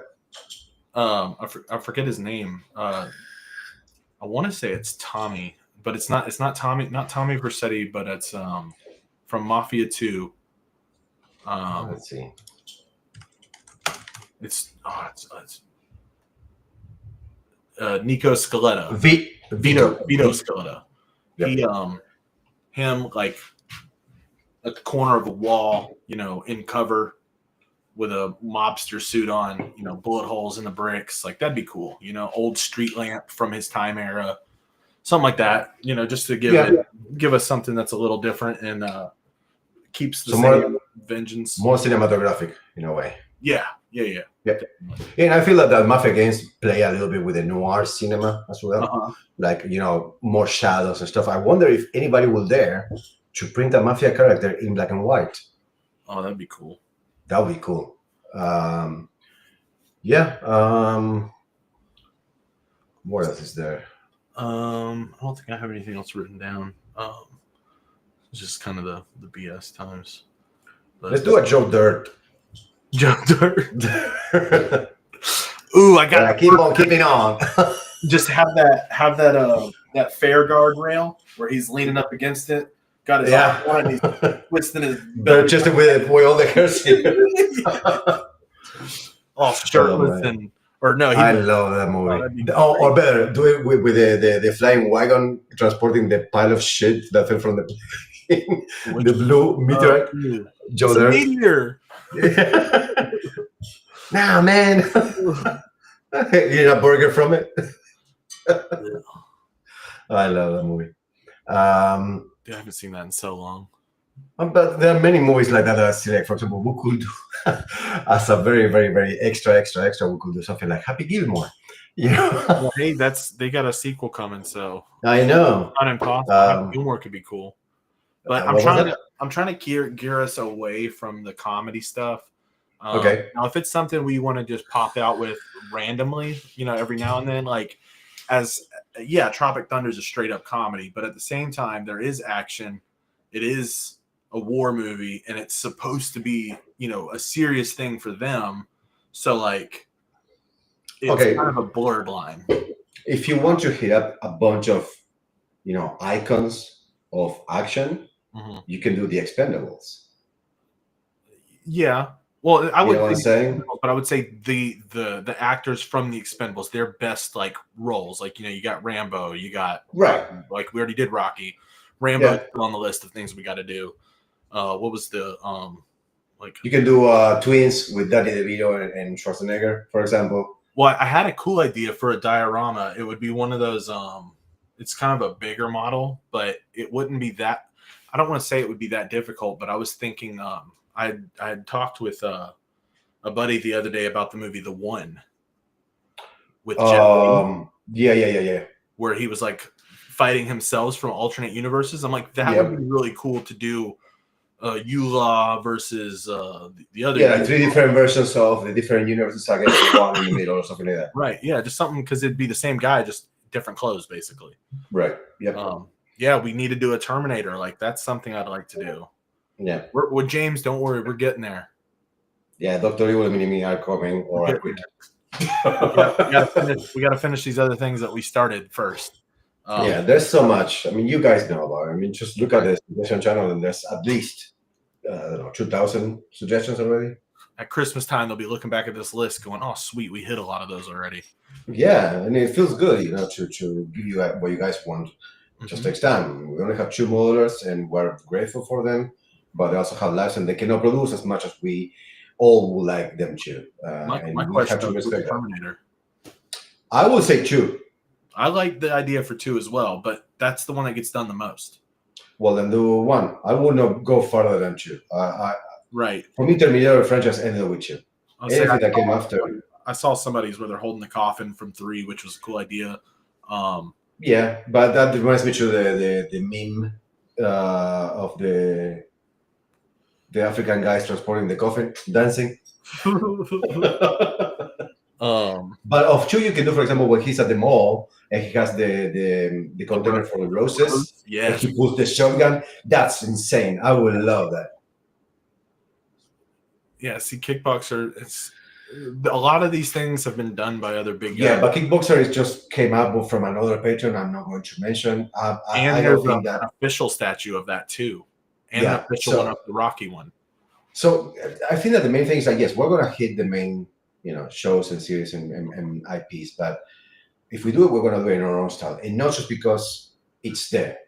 If there's 17 versions of say Terminator, does it mean that we're not gonna make it? No, it doesn't mean that, but there's no much pressure, or we want to release something that is exciting for us. Like, for example, I don't know, you can do Spaceballs, it's a great movie, it's fun, and there's no many models of Spaceballs. So let's try to be more unique. Buffalo Bob. He pulls the long shirt. So yeah, so there's a lot of action movies. I mean, there's one with what's his name, The Best of the Best. I don't know if you ever watched that movie. It's a team of martial artists from the States that go to participate in a tournament, and it does the typical, training montage, and Right. somebody gets injured and all that stuff. That's another one. It's very, very obscure, if you will, but it's a movie I grew up with. What else we got? John McClane and Hans Gruber. Yeah, I will do that. Die Hard. I will also do John McClane and I forgot the character's name. Isaiah. No, what was the name of Samuel Jackson on From the second Die Hard the third Die Hard? or Die Hard. Yeah. So again, guys, we have like over 100 years of movie material to go to. Real. There's not a lack of originality. So I personally would not, with all respect, I would not want another Kickboxer or Bloodsport. There's been so many options. So you go to Colts, you go to CG3D, you're gonna find most of that. And I'm not saying go buy from other people. Of course do. I'm not trying to take business from us, Right. but we want to focus on more original stuff that hasn't been done. Right. I think that you agree with that, right?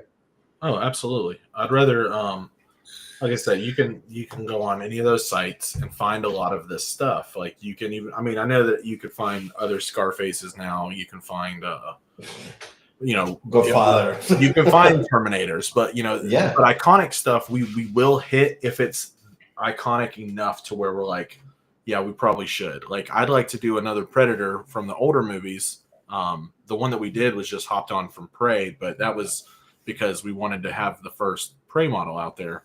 Right. Or one of the first, and then they all started popping up. So like now we're not so much trying to jump on what's brand new coming out because there is so much that we can do. Right. Like Sweeney Todd, there's still some stuff that there's not a lot that we could do, but I'd like to do another version of Sweeney where it's the same chair, where we could repurpose the same chair, but have maybe Judge Turpin in the chair with Sweeney behind him. You know, either blade up or blade at the throat type of pick your poison type thing. Or even both. I mean, right. Just changing one arm from here to here. So exactly. But like I want to hit more of the stuff that's, I don't want to say like rehashes of what we've done, but maybe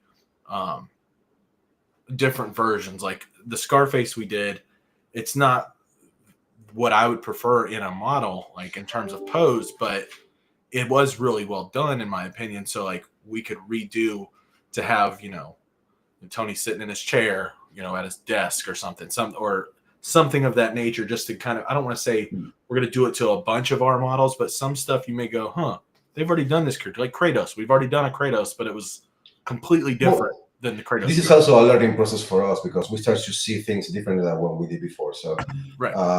In the aspect, for example, again, I don't know if you know, but I am a photographer, and I look at my previous work, like the very early stuff, and I see what I could have done differently, and you learn from that experience. And on anything that you create, when you step out of what you're doing, so I'm editing a picture, right? And I step out for a few hours to clear my head, and I come back, I can see what I should do. And it's the same for our models. I mean, we can see now things that not necessarily were mistakes or errors or it looks bad, but we could have been done differently and finish with a better product. So that's the intention here. And it's not going to happen with every single VS3D model because that would be cheating you in a way. And we don't want to either. We want to get new stuff as well. There are a few models that do deserve that. I don't know. I feel that there's characters of TV shows and movies that have never been touched. And maybe Jordan will not even care, but for example, saying something like, hey, let's do a Mr. Bean, you know, whatever. Or let's do that's iconic. Everybody knows Mr. Bean. You know? Right. Or I don't know. What's his name?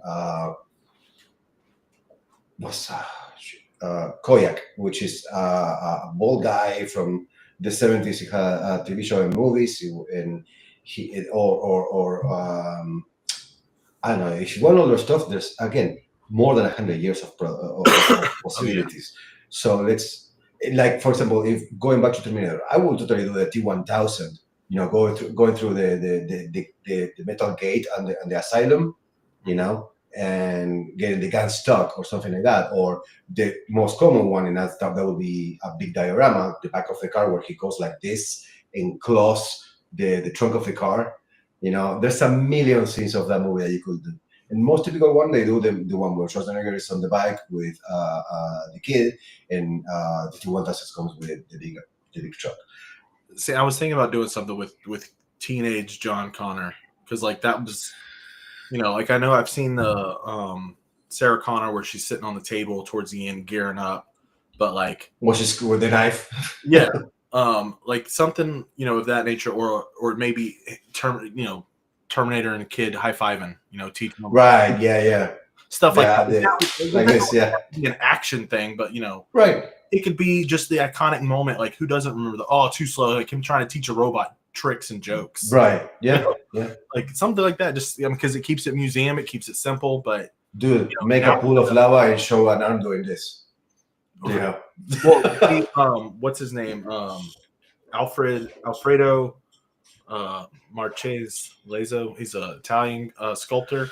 He did a Terminator T2, which was it's big. Like I got the model, which I don't have anymore. I have to message him to get it back. But that was one of the first models I ever bought, and I bought his, and then was talking to him about it. Told him how big I want to do it. I wanted to put lights in it, but it's the crane, like at the end where he's getting lowered down into lava, and it's that. And I've seen somebody make it where they made the lava glow with lights and stuff up underneath, but it's, you know, half Terminator, you know, hanging on the chain, just getting lowered down. I want to say his thumb is up on the other hand. So Right. it's really cool. And so like I wouldn't want to do a copy of that, but I mean, I've seen some people copy his crow because he did the first crow sitting on the cross with the bird on his shoulder and a guitar on his back. Like I printed that out 5 years ago. Well, it's the same with the Alien movies. I mean, when you look, for example, at Alien models, it's always Ripley on the crane, and the Queen and them fighting. Why don't you do Alien 4, where the alien is literally getting sucked out into space, and you see all the guts coming out? I mean, that'd be cool. That's a very cool idea, and it's not that complicated. It's Ripley on one corner and the alien scream, "Mama!" Getting sucked out into space, and the face of that particular alien is awesome. So again, yes, and I keep hearing all the same thing. I'm sorry, it's nothing against the whoever suggested it or the model or the movie. Right. Let's move on from models that other people are releasing nowadays and look for varieties, because there's so many scenes. I mean, you think of Indiana Jones and you think of the boulder. What about the Indiana Jones where he's literally just doing this and shooting the gun of the guy that is with a sword? Well, we'll get to. I'm just gonna go ahead and say it while we're on the topic. We wanted to try and do. It was suggested back when we did Indiana Jones, or right after we had done them. There was somebody who had requested and had a bunch of likes. I personally don't.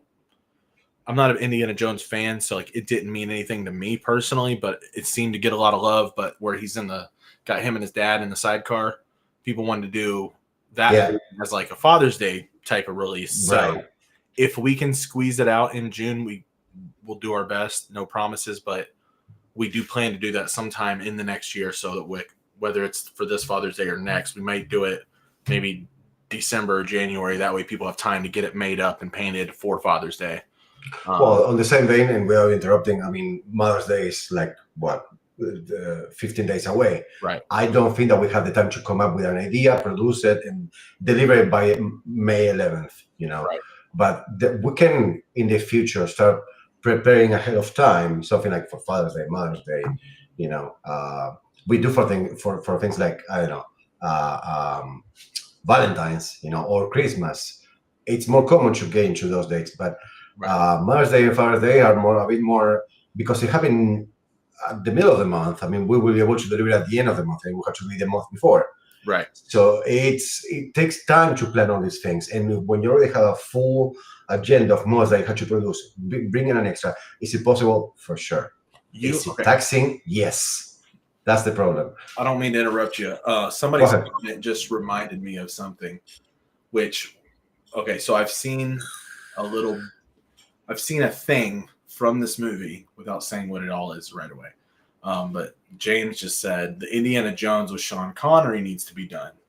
And the Sean Connery is what reminded me. There's a movie, which a lot of us have probably seen, that the only thing I've seen done from the movie is the orbs.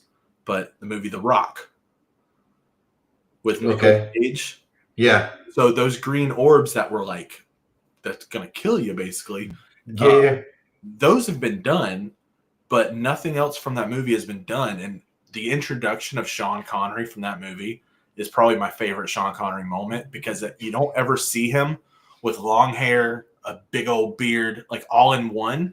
And when he's in the prison in the beginning of that movie, just sitting down in that chair, like leaning, just sitting like this, like you don't see his face. He's just got that hair. Like that to me was super cool. And I feel like having something like that with like sitting on like his base being the Alcatraz prison, would be awesome, because he's the man that they're going to go to. He's the man that saves the day, alongside Nicolas Cage. But then having Nicolas Cage on his knees, with the planes going above him, like from the background, would be really sick too. Yeah. I'm not a Sean Connery fan, but I understand what you're saying. Yes. And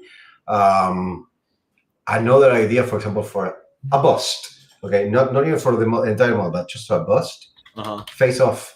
You have face of Travolta, we have face of Nicolas Cage. Right. That's not too complicated. I mean, it is complicated because of obviously you need the likenesses and they have to match up. But that would be a cool thing to do, To do a bust of them? Yeah. They came with a bust. Who did? Well, never mind. The face-off models. They have busts for the guys. Okay. Now I could see maybe doing a new version of that where their heads are like touching, like the cover where it splits and it's half. Yeah. That's what I'm saying. Yeah, that's what I'm saying. Not both characters. So one character, but half of one, similar to Two-Face, but half it will be Travolta and Rose. That's what I'm saying. That would be very cool. In the middle of a line of blood. Maybe as a suture, like thread. Yeah. There's a lot of ideas out there, and that would be an extra. For example, I would not consider that a mode. That would be an extra when someone like Megan might have some extra time, and he might just throw that up. That could be an idea. This again. See if I can find the image of. Yeah. The problem with Kyle, the problem with Con Air, which I was actually just thinking about. I was also thinking of Heat, but Con Air. I think that presents more as a diorama, and that will take a lot of time. Or a character lineup. Yeah, that's what I'm saying. Like it will take time to produce because you have to do justice to those characters. I will not just throw 3 bodies and try to do a likeness kind of somehow related to them and call it done. That's not fair. And we want to bring good quality. So a lineup for that would be when there's more than one character that is important on a show or a movie, it's more for a long period of time. It's not going to be one production. Because one production takes a lot of time and takes effort from other works that we're doing. What is a character line, like what we're doing with GTA, for example, or TAS, etc., that we can, spread out. You see that Sean Connery? Yeah, that's the spot that I was referring to, where he's sitting at the table and bust out of there once he starts getting his haircut and stuff. That's so awesome. I was thinking, for example, the movie Casino. Having Robert De Niro and Pesci and Liotta, the 3 of them literally just kicking the crap out of the other guy on the bar, and that would be fun. Or the movie Heat, where you have Robert De Niro and Al Pacino sitting in front of each other, just talking. That is such a strong scene. There's a million things, guys. I mean, I've got that on VHS. I have it recorded and it's on my drive. Wait a minute. Point Break. Oh, dude. Okay, so see, we can go anywhere. Well, with Point Break, that's one I've already discussed with Macon. That's going to be a whole month's release or 2 months release. And I don't know if I discussed this option. We may have discussed it on a video. We'll talk about it a little bit. But we have a plan to do 2. It's like there's a lot from Point Break that can be done. And there's so much. Mask or no mask, beach or no beach, surf or no surf. It's so many characters are cool in that movie. It's like, holy crap. I was thinking having Bodhi I'll just, Patrick Swayze. Utah. Utah. Yeah. Johnny Utah. Bodhi and Utah walking with their surfboards, beach base, one shirtless, Utah in his wetsuit. And then there was the ex-presidents, like bank robbing scene where it's a bunch of dudes in the loose suits, like ghetto suits with the mask, have a mask and no mask version for them. Like there's a lot of Point Break, and that's in my top 3 favorite movies. Oh, it's an amazing movie. It's an amazing movie. And on the part that you mentioned of the 2 of them walking on the beach with the surfboards, I will hold the surfboard here, but behind the surfboard holding a gun. Ideas, but there's a bunch of things that we could do. And a bunch of movies, like, again, it's not Bloodsport, it's not kickboxing, it's like more niche stuff, if you will. And it's not that it's not a non-movie. I mean, Point Break is a huge movie. I just love that. Red Dawn will be good. Actually, that made me think of the one from Schwarzenegger, where he's a Russian guy, was a red... come on, somebody bring it up. Russian military guy that goes to the States with older guy, I can't remember the name. It's not Raw Deal. It's Red. Fuck. Sorry, I need to search.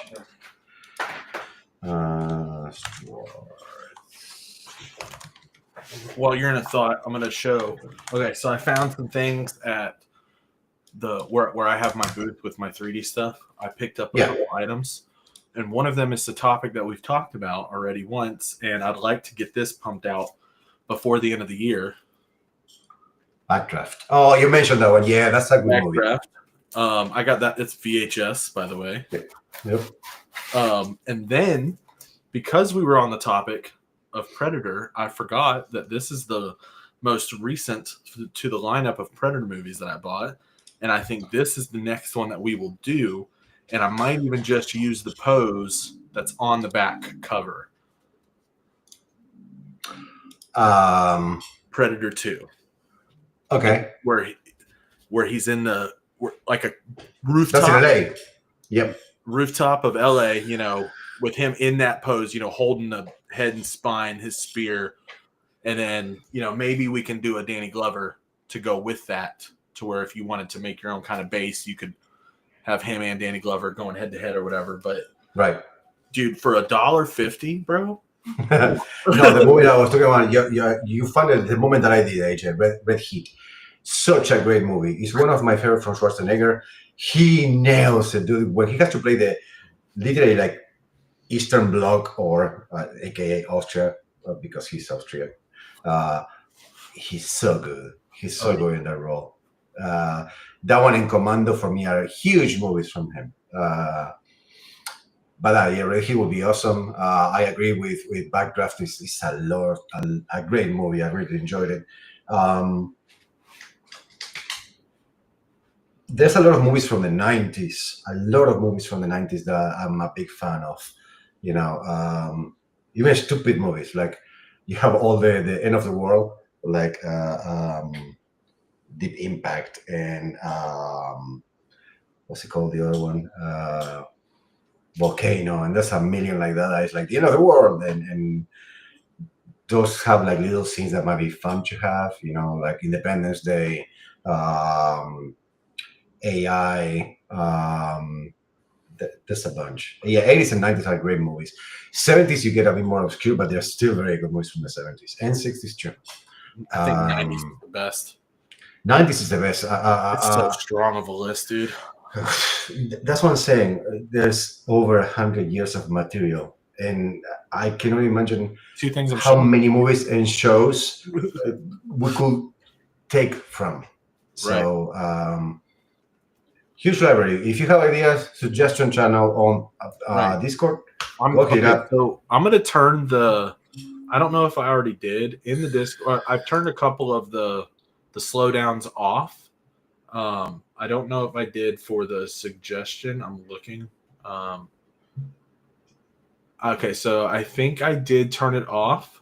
Just don't blow it up. Like if you guys want to post 3 or 4 at a time, cool, do it. Don't just sit there all day and load it up with stuff. Right, do it on one post. Like post 4 pictures and 4 titles. And that's enough. Rolling too. Make sure it's not already in here. And if it is, put a heart on it or reply to it so that it gets dropped lower down in that list. Like we have First Blood, Rambo way up in here. Jamie Lannister's in this. At one point we're gonna have to character lineup of Game of Thrones. We know this. Absolutely. We are all up for it. Again, we need to figure out how to finish what we currently have. That is taking time, and then we can jump into new things and focus on that. But yeah, the Game of Thrones is big. It's up there. I don't know if we're gonna get into the what's the new one called? The House of the Dragon. Yeah, I don't know if we're gonna get into House of the Dragon. We did Daemon. But I'm saying I don't know if we're gonna get deep into it yet. But for sure, Game of Thrones is something that we're going to do. Right. Another character lineup more recent that we probably did a character or two will be Breaking Bad, or Better Call Saul. you could do a character lineup of that with all the people that Heisenberg is facing through the different seasons. I don't know if it will hit up as hard as it would have a few years ago, but that's a good show to also look at. Same as Sons of Anarchy, same as continuing the Valhalla channel with what's it called, Vikings. Yeah. There's a bunch of things.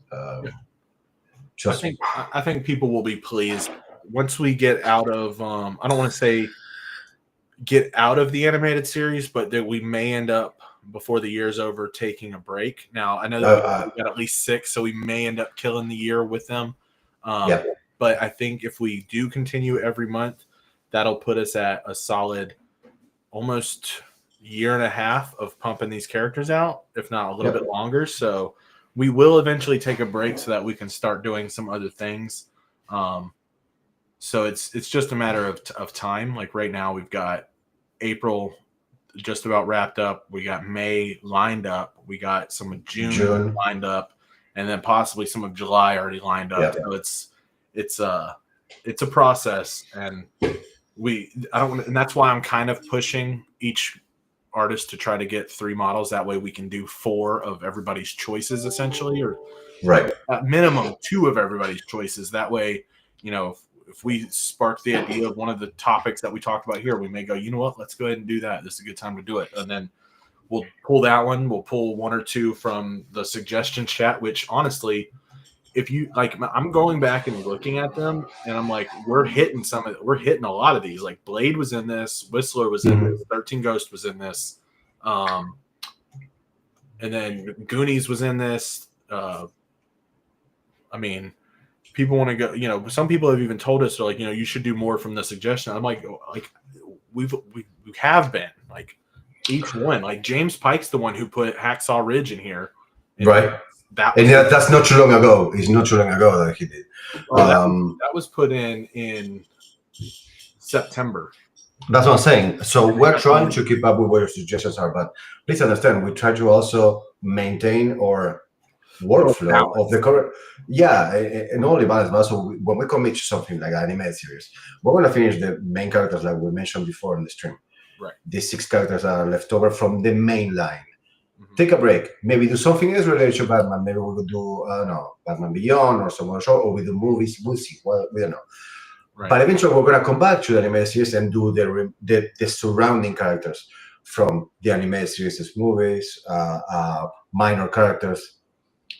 We're not abandoning it, but we need a little room to say we can not squeeze, but dedicate ourselves to a suggestion that has been voted and voted. So not only post suggestions, but also vote for what others have posted. If James, for example, now says Ace Ventura, I would love to have Ace Ventura coming out of a rhino head. I write about it. With that, we got to make it where it's cool, like the cover of. It's an example, but I'm saying, like, for example, let's say that he posts this suggestion on the suggestion channel, and you like the idea of Ace Ventura, go like the damn thing. I mean, we know if there's 1 like, okay, somebody liked it, but there's over 2,000 people on Discord. Right. So if we get 50, we know that people really like to have Ace Ventura, and it will become a priority. And when it becomes a priority, it will push up on the line as something that we're going to schedule for sooner than later. Right. So do your job too. Help us a little bit, because going through, how many suggestions are there in the channel? At least 2,000. Yeah, Austin, at least. Now I'm seeing Austin Powers was in July of last year. Yep. And I'm just going up further and further. Like Jonah Hex got some love, but we haven't pushed to do a Jonah Hex yet. Indiana Jones with his dad in the side cart was there. That has like 20 likes, which is that lets us know, like, hey, that's more of a priority than another version of the Universal Monsters, like that photo that somebody posted. Fast and Furious got 4. I was just thinking Fast and Furious. But not because I care for the show, but I only like one movie, which is Tokyo Drift. Nobody else seems to care for that movie. For me, it was amazing. But it's not a franchise that I care. I mean, how many movies have 75? I just saw a meme today. It was like, I can't believe that these guys starting stealing blenders and TVs, and now they're trying to save the world. And it's the same crew. Right. It's like it got too far, you know. And Right. I'm not bastardizing the franchise or anything. I'm just saying I didn't get into it. Right. But yeah, just bring up suggestions, but also take your time and vote on all suggestions. Scroll up. When you have half an hour free or you got nothing to do while you're waiting for something to happen, scroll up and start looking and start liking, start commenting. Yes, I would love that too, you know. Even you can say maybe do this, I don't know, Ace Ventura on this pose, you know, and provide an image source so we can maybe think about that. Let's say we prefer people to put images that way we can actually see, not just like the last one to put Domino, he put Cersei from 300 and just put an image of him. Okay, cool, perfect. Right. The last few, some of them have been great. Some of them are just getting written down. Some people are replying to some, which is all cool. We try to keep that not in for a topic of conversation, but if you want to go, I agree with this, just put a heart. Like that's how we'll know. We'll see how many likes you have. So if something has 75 likes, we know. Right. And it's much easier to move it up the list, you know. And sure, some of them may get picked that have a little bit less numbers, and it's due to either timing or like what we think is a better time to release certain things. right. Like Rambo. We wanted to do Rambo. Well, another Patreon just did a Rambo a couple months ago. Right. So, but maybe for July 4th, you know, just for July 4th, what is more American than Rambo with, you know, that and the flag on the back? Just an idea, whatever. We can do Independence Day for 4th of July. We can do a million things for 4th of July, but that's not the point. The point is we have a full agenda for the month. When we try to squeeze in something extra, it has to be something that is worth it for that agenda as well. We're not going to put the Smurfs in May next to Tony Vercetti. You know, that's just stupid. We want to keep it varied, but also we want something to feel like, you know, we're doing a movie, we're doing a TV show, we're doing a TV series, whatever, video game or cartoon, whatnot. So to keep it varied, but we're not going to do 17 movies in 1 month and nothing else. right. So And if you're not in the Discord, there's the link. yeah, there you go. Right there. It's active. Go use it. Go join it. If you have any questions on Discord, just hit me up. I'll see the messages. If you can try contacting Jordan, he might reply to you later. My Discord is always open. Even if I don't reply immediately, I will see the message. I do get notifications on my phone as well. I have my notifications turned off. That's why I'm like, I don't care if slow mode's, not there, because I'll come back. Like every day I'm on this computer, so I'm checking something. Sundays are the days that I try not to, but I'm like, I'll pop in there anyway, just because it's middle of the afternoon. I've already gone to church. I've already had half my day, so I may pop in or go paint. Like, okay. But I do check everything at least 6 times a week. So just because I don't respond immediately, maybe if I missed your message, it's because I had 10 comments and 5 messages, and I was replying to everything, and I accidentally didn't click yours, a second time. And if the message is not personal or private and it's a question in general and you need an answer now and Jordan doesn't reply, send it to me. Mm-hmm. And if not, just call our attention. Just write or name on the general chat, and we'll see that you're hitting us up. And say, hey, Max, I left you a message. Great. And hey, Jordan, I sent you a message. Great. So we'll know if it requires our attention. But don't do it all at the exact same time. No, I've seen that too, where I get the message in my private thing. I see it in the group chat. I see it on a comment on a post. I'm like, I don't need to respond everywhere. So I pick one and then just respond to the one. Like if it's been 2 or 3 days and you haven't heard something, sure, try a different source. All for it. The other day I noticed something, and I think that who was here? Someone on Discord, and I don't know if it was a bot or something, started spamming. Oh, that's Salva. Yeah, whatever. So I basically just put him on like timeout, and I deleted all the messages. But basically, he spammed every single channel like 3 times. So we don't know why that happened, if he got hacked or what. I keep my eye on it. That's my job. If you do notice something like that and I'm not paying attention, hit me up. Yeah, Max, hey, some spam. December. What's that? I talked to him in December through private chatting on Discord. And then April is whenever all that Steam gift thing popped up everywhere. Yeah. And I don't want to click those links to see where they go. No, don't worry about it. Anyway, I think that this was a very full stream. I'm thinking of like starting to call it now. It's already noon where we are on the West Coast. I know it's like around 3 your time. We covered pretty much everything. Present month's models, next month's models. We got Kyle today. If you haven't seen his part because you got here late, go rewatch it. This stream is immediately available after we finish it. Please subscribe, please like, please share. That's it. And keep an eye open. Like we mentioned before, Jordan is going to try to invite some of you to be live here with us if you guys would like to participate. Don't start bugging him. Hey, can I be here? Can I be there? Can I be? Just say, hey, I would like to be there. And if you ever have an open spot, great. But he will hit up a few of you. And thank you so very much to every single one of you. Thank you, Kyle, for being present. Go check on Phobiac Creations. Can you blast his link one more time on the screen? That's his Instagram. You can find all his work there. He's a great job. He's also moderator of the Facebook page. And again, there's the Discord if you want to join us. And if you have any questions, we'd love to answer as best as we can. We hope that you have a good time. We hope to see you soon, and we hope that you print those models and start blasting those finished product images everywhere, and telling them that we are from VS3D and that we love to bring you the best. And on that topic of doing that, if people could, I know that y'all share in our Facebook group, which is, it's got way less members than it had, but it's because I had to redo that group. But it's under the name of VS3D Printing Group. It's simple, and it's what it is. It's the printing group, and I want you guys to post there, which is great because then when people do see our page and they come to it, they see users posting. Because for a while it was just me posting my prints and paints just to show people what they looked like, because not many people were posting. So I was trying to print them as fast as I could, paint them as fast as I could, show them off.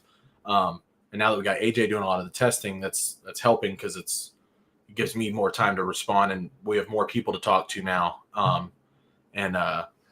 But we want those shared not just on your personal pages, but in any 3D groups you're in. If you're not in any 3D groups, go and join some, because they'll be able to answer a lot of questions you have with printing if you haven't run into an issue with your printer. There's generic groups. There's groups specified for specific types of printing. And I know I had you guys all. Or painting. Yeah, there's literally a group called 3D Printing and Painting, and that's what it is. And then there's the one I had you all guys join, and you said you started getting a bunch of messages from scammers. Well, it had nothing to do with the group itself. It was because of the abundance of people in that group. When I sent you all an invite where we were going to post the images from that contest, that was a year and a half ago. And there was 200,000 subscribers or members in that group. Well, it's reached 500,000 members now, and they do all sorts of contests. We're actually featured in, because we're giving away a free year subscription to people who are entering into this contest that Dennis has posted about. You may see Dennis, Luis Garcia posting about it, all these different things, and they're partnered up with FL Sun, with I don't know if they've partnered with Bamboo, but there's all sorts of printer companies that they're dealing with, and they're doing promotions with these companies for you guys to win printers, subscriptions, all this different. There's so many different things, and I mean, Dennis will message me occasionally and say, "Hey, no one entered with your hashtag." So I'm like, okay, well, it just means we're not giving away a thing, but that could be a prize. Whether it's you want the small stuff, you want the bottle of resin, the roll of filament, whatever it is. But go and join these groups, because there's bigger things happening. It's not just ours with 300 people. This one has 500,000 people. And whenever you post your finished product, especially if it's, to promote us, that's better, because people who are not seeing, if they're just seeing the guy who's posting the renders post paints, it's not going to get much attention. But when they start to see different names posting with different models with different paint styles, that's going to get you a following, because people are going to start looking at your paint jobs. People want to look up you on Instagram. They want to follow and watch your work. You could inspire people. And I didn't tell Lewis I was going to talk about him in this, but I didn't plan on it. But when I first encountered Luis Garcia, which I don't know if you guys have seen, he has been making life-size anime characters, DBZ specifically. He was just put on his local news in Texas for a bit, where he got to take his life-size people in to their news studio, and they showed off his models. He got to plug himself to local people, but also he has reached 400 viewers like in a week, or 4 million viewers every week on social media, just because of constant sharing of his work and getting companies to reach out to him with all sorts of cool stuff. The dude's blowing up.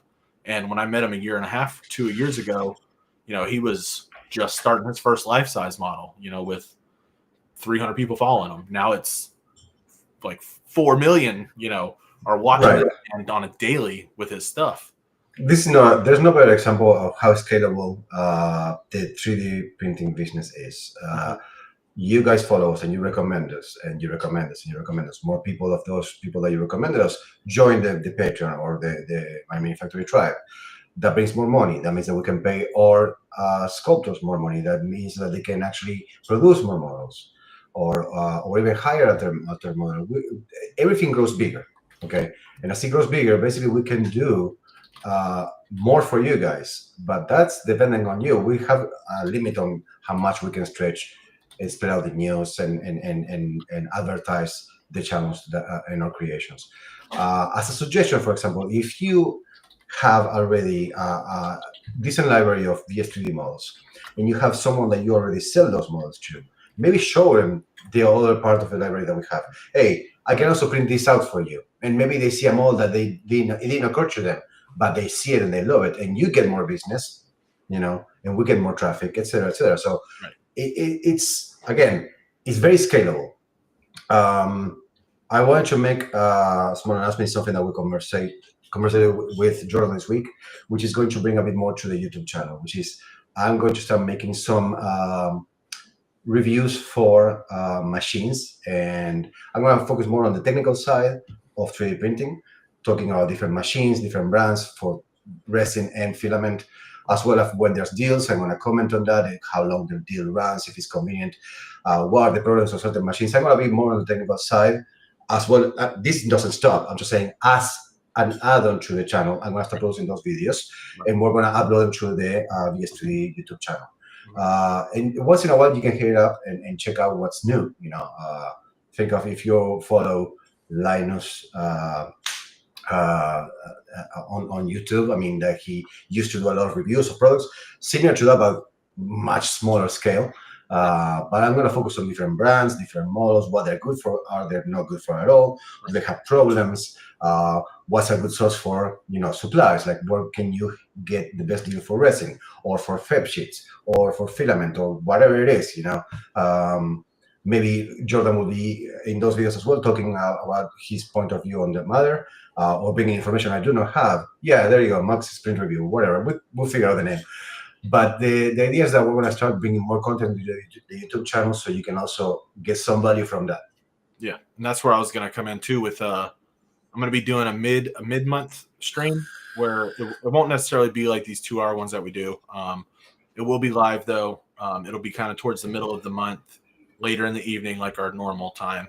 But just to do like it's going to be like a different type of live stream. It'll be just more interactive, where I'll post up a couple options to vote on, like topics, and I'll pick a topic, and that'll be what we discuss for that video.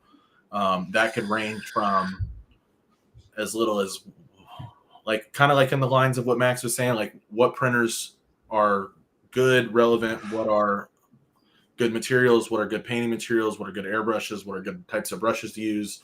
Like how do we cure our prints? Like these are just all different topics. Like we can talk about, like scaling models. That's one of the biggest questions I get on Cults and CG Trader is like, hey, what scale is this model? And my response is that doesn't matter.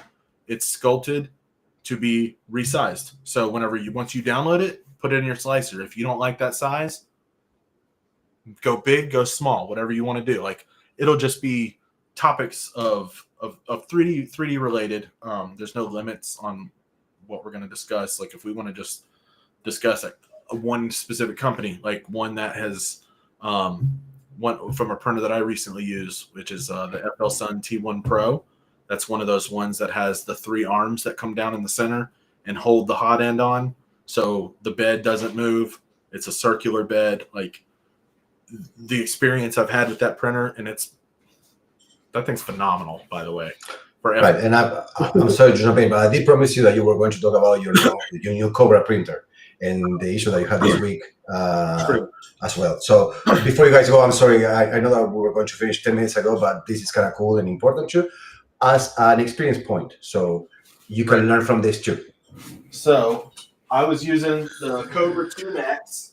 That was it's a 420 by 420 by 500 build plate. So build volume. So it's got some space. Okay. So I started with the arms. If y'all subscribe to the YouTube channel, you'll see that I've posted some shorts.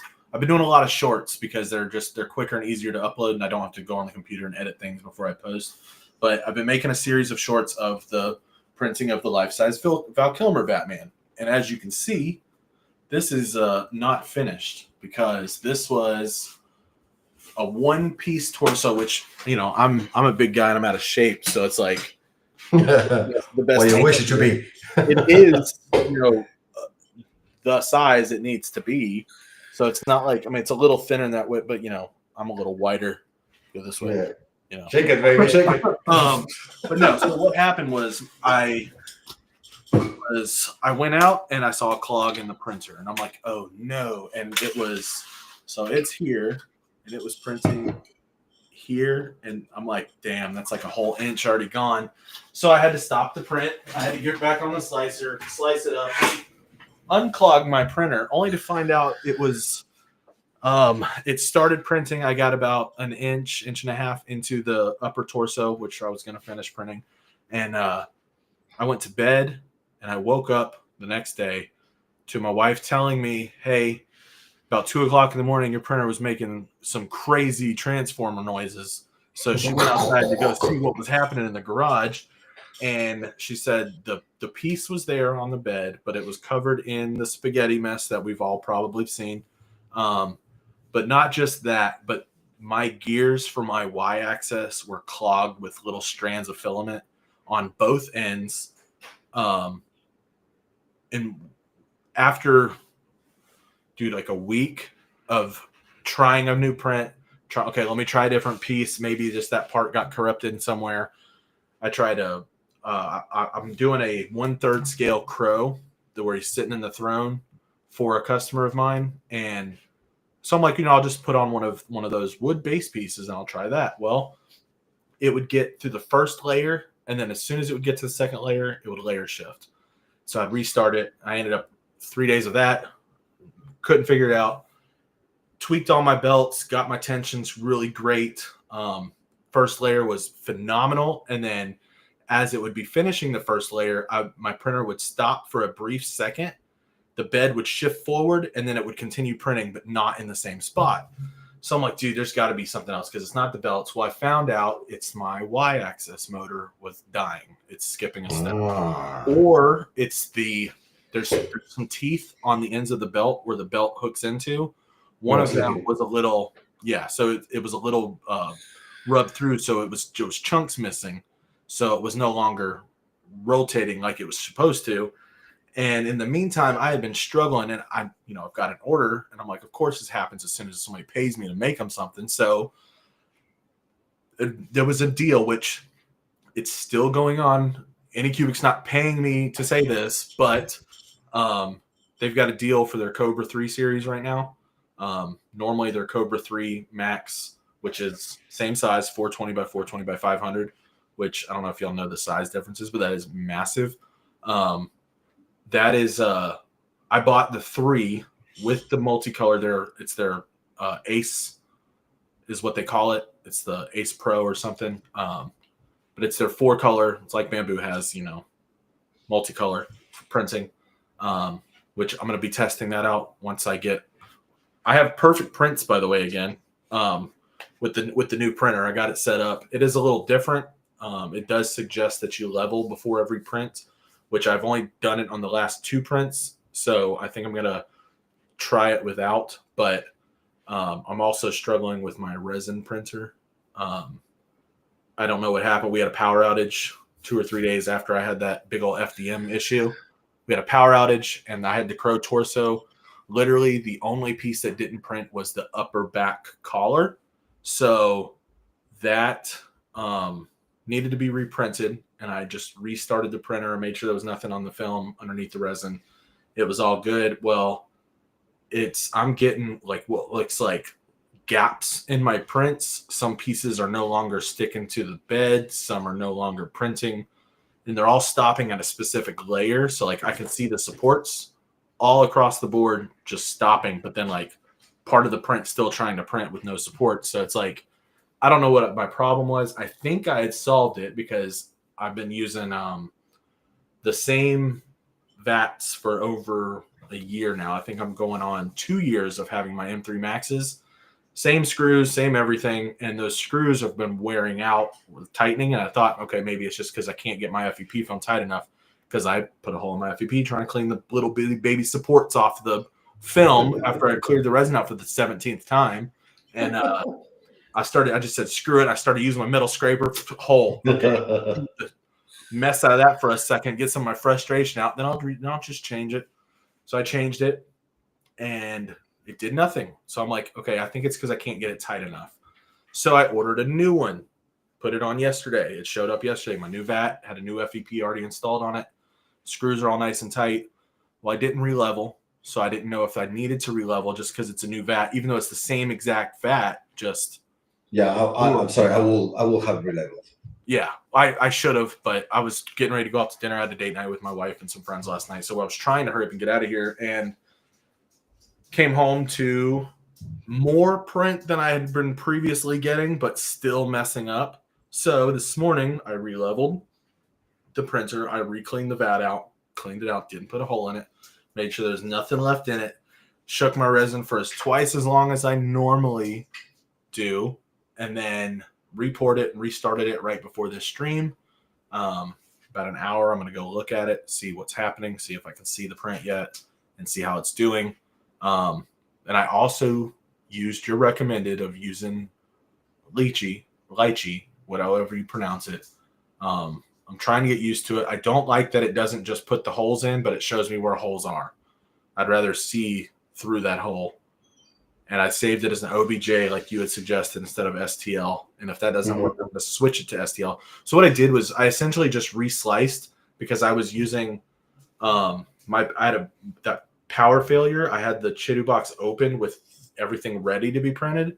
Right. And I was able to reopen that. So I thought maybe, just maybe, that was what the problem is too, is that could have been a corruption in the file from reloading something I'd already done. So the print that's going now with the now level build plate, super shooken up resin, is different parts with 2 of the same pieces, but everything's been resliced in Chiduba or in lychee from the start to see how well this performs. But yeah, so I struggle too with printing, man. It's not always roses and daisies. Yes. AJ is right. There's a way to show the holes on lychee or lychee, however you want to say it. I said lychee.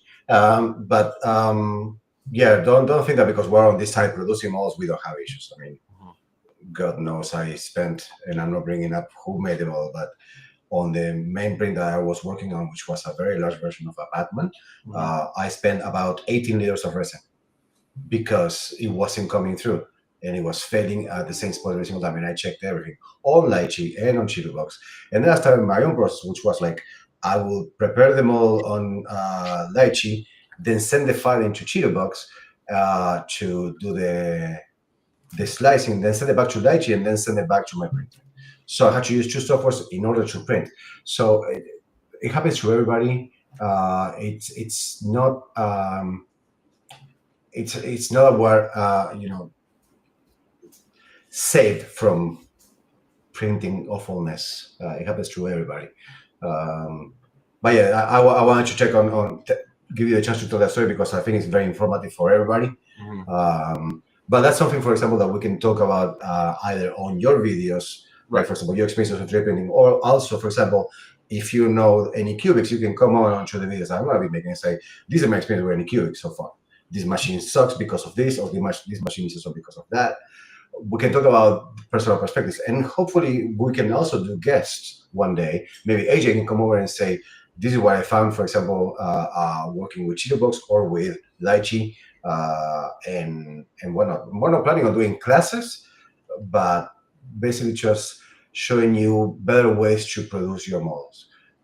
And it obviously starts with the tools. So I don't have a definite date yet. I still have to pre-plan a lot of how I'm going to approach, the script for my videos. I'm not going to script what I say, but what I'm talking about.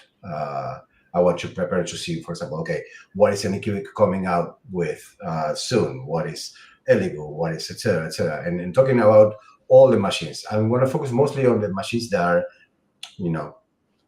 more popular.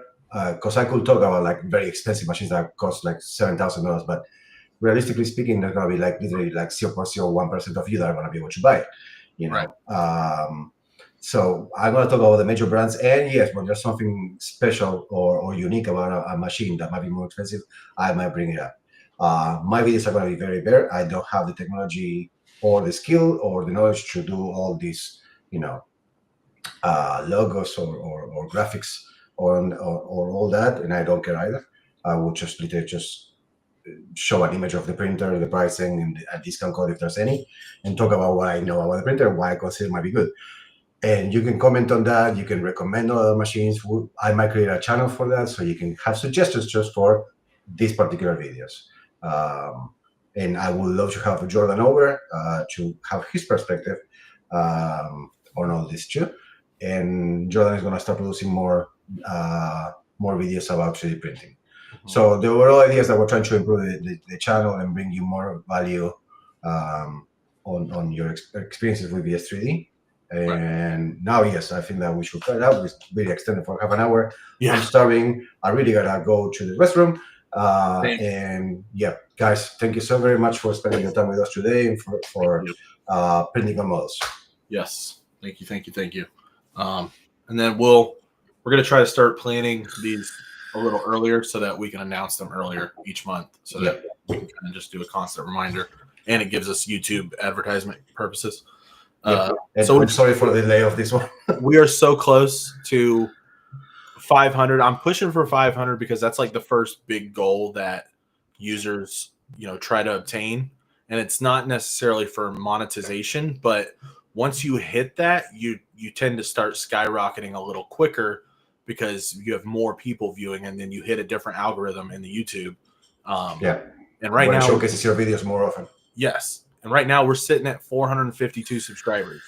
And I don't know if y'all have seen the short, but there was the short where I was printing the torso of this Batman model, and my supports started flying off of the bed. And so I used some painter's tape and filled in that gap, and my print continued. So I made a little short video of me doing that. Has over 8,000 views. And I'm like, why aren't they all just subscribed? Like, we'd skyrocket overnight. If just the free members on Patreon subscribed, we'd hit right. And even if you have, for example, if you don't live alone or you have family members or whatever, and they have their own YouTube accounts, open the video on another account, just subscribe, and you don't even tell them. Screw them. No, but at the very least, like the video, that really helps. But even asking for a favor to a friend or a family member, hey, please sub to this channel. They really need it. They could really help them. That's what we ask. The more views we get, more people are likely to join us. More money to pay for our modelers means more models for you guys, more quality, more often, and overall a greater value. So if you help us do your part, it will go great for everybody. Absolutely. But yeah, right. We're closing this out. I gotta Yeah, go paint so- my porch. All right. So thank you again, guys. It was great to see you. Thank you, Jordan, and we'll see you on the next one. Absolutely. You guys take care and keep an eye out for the next date. But till then, VS3D's out.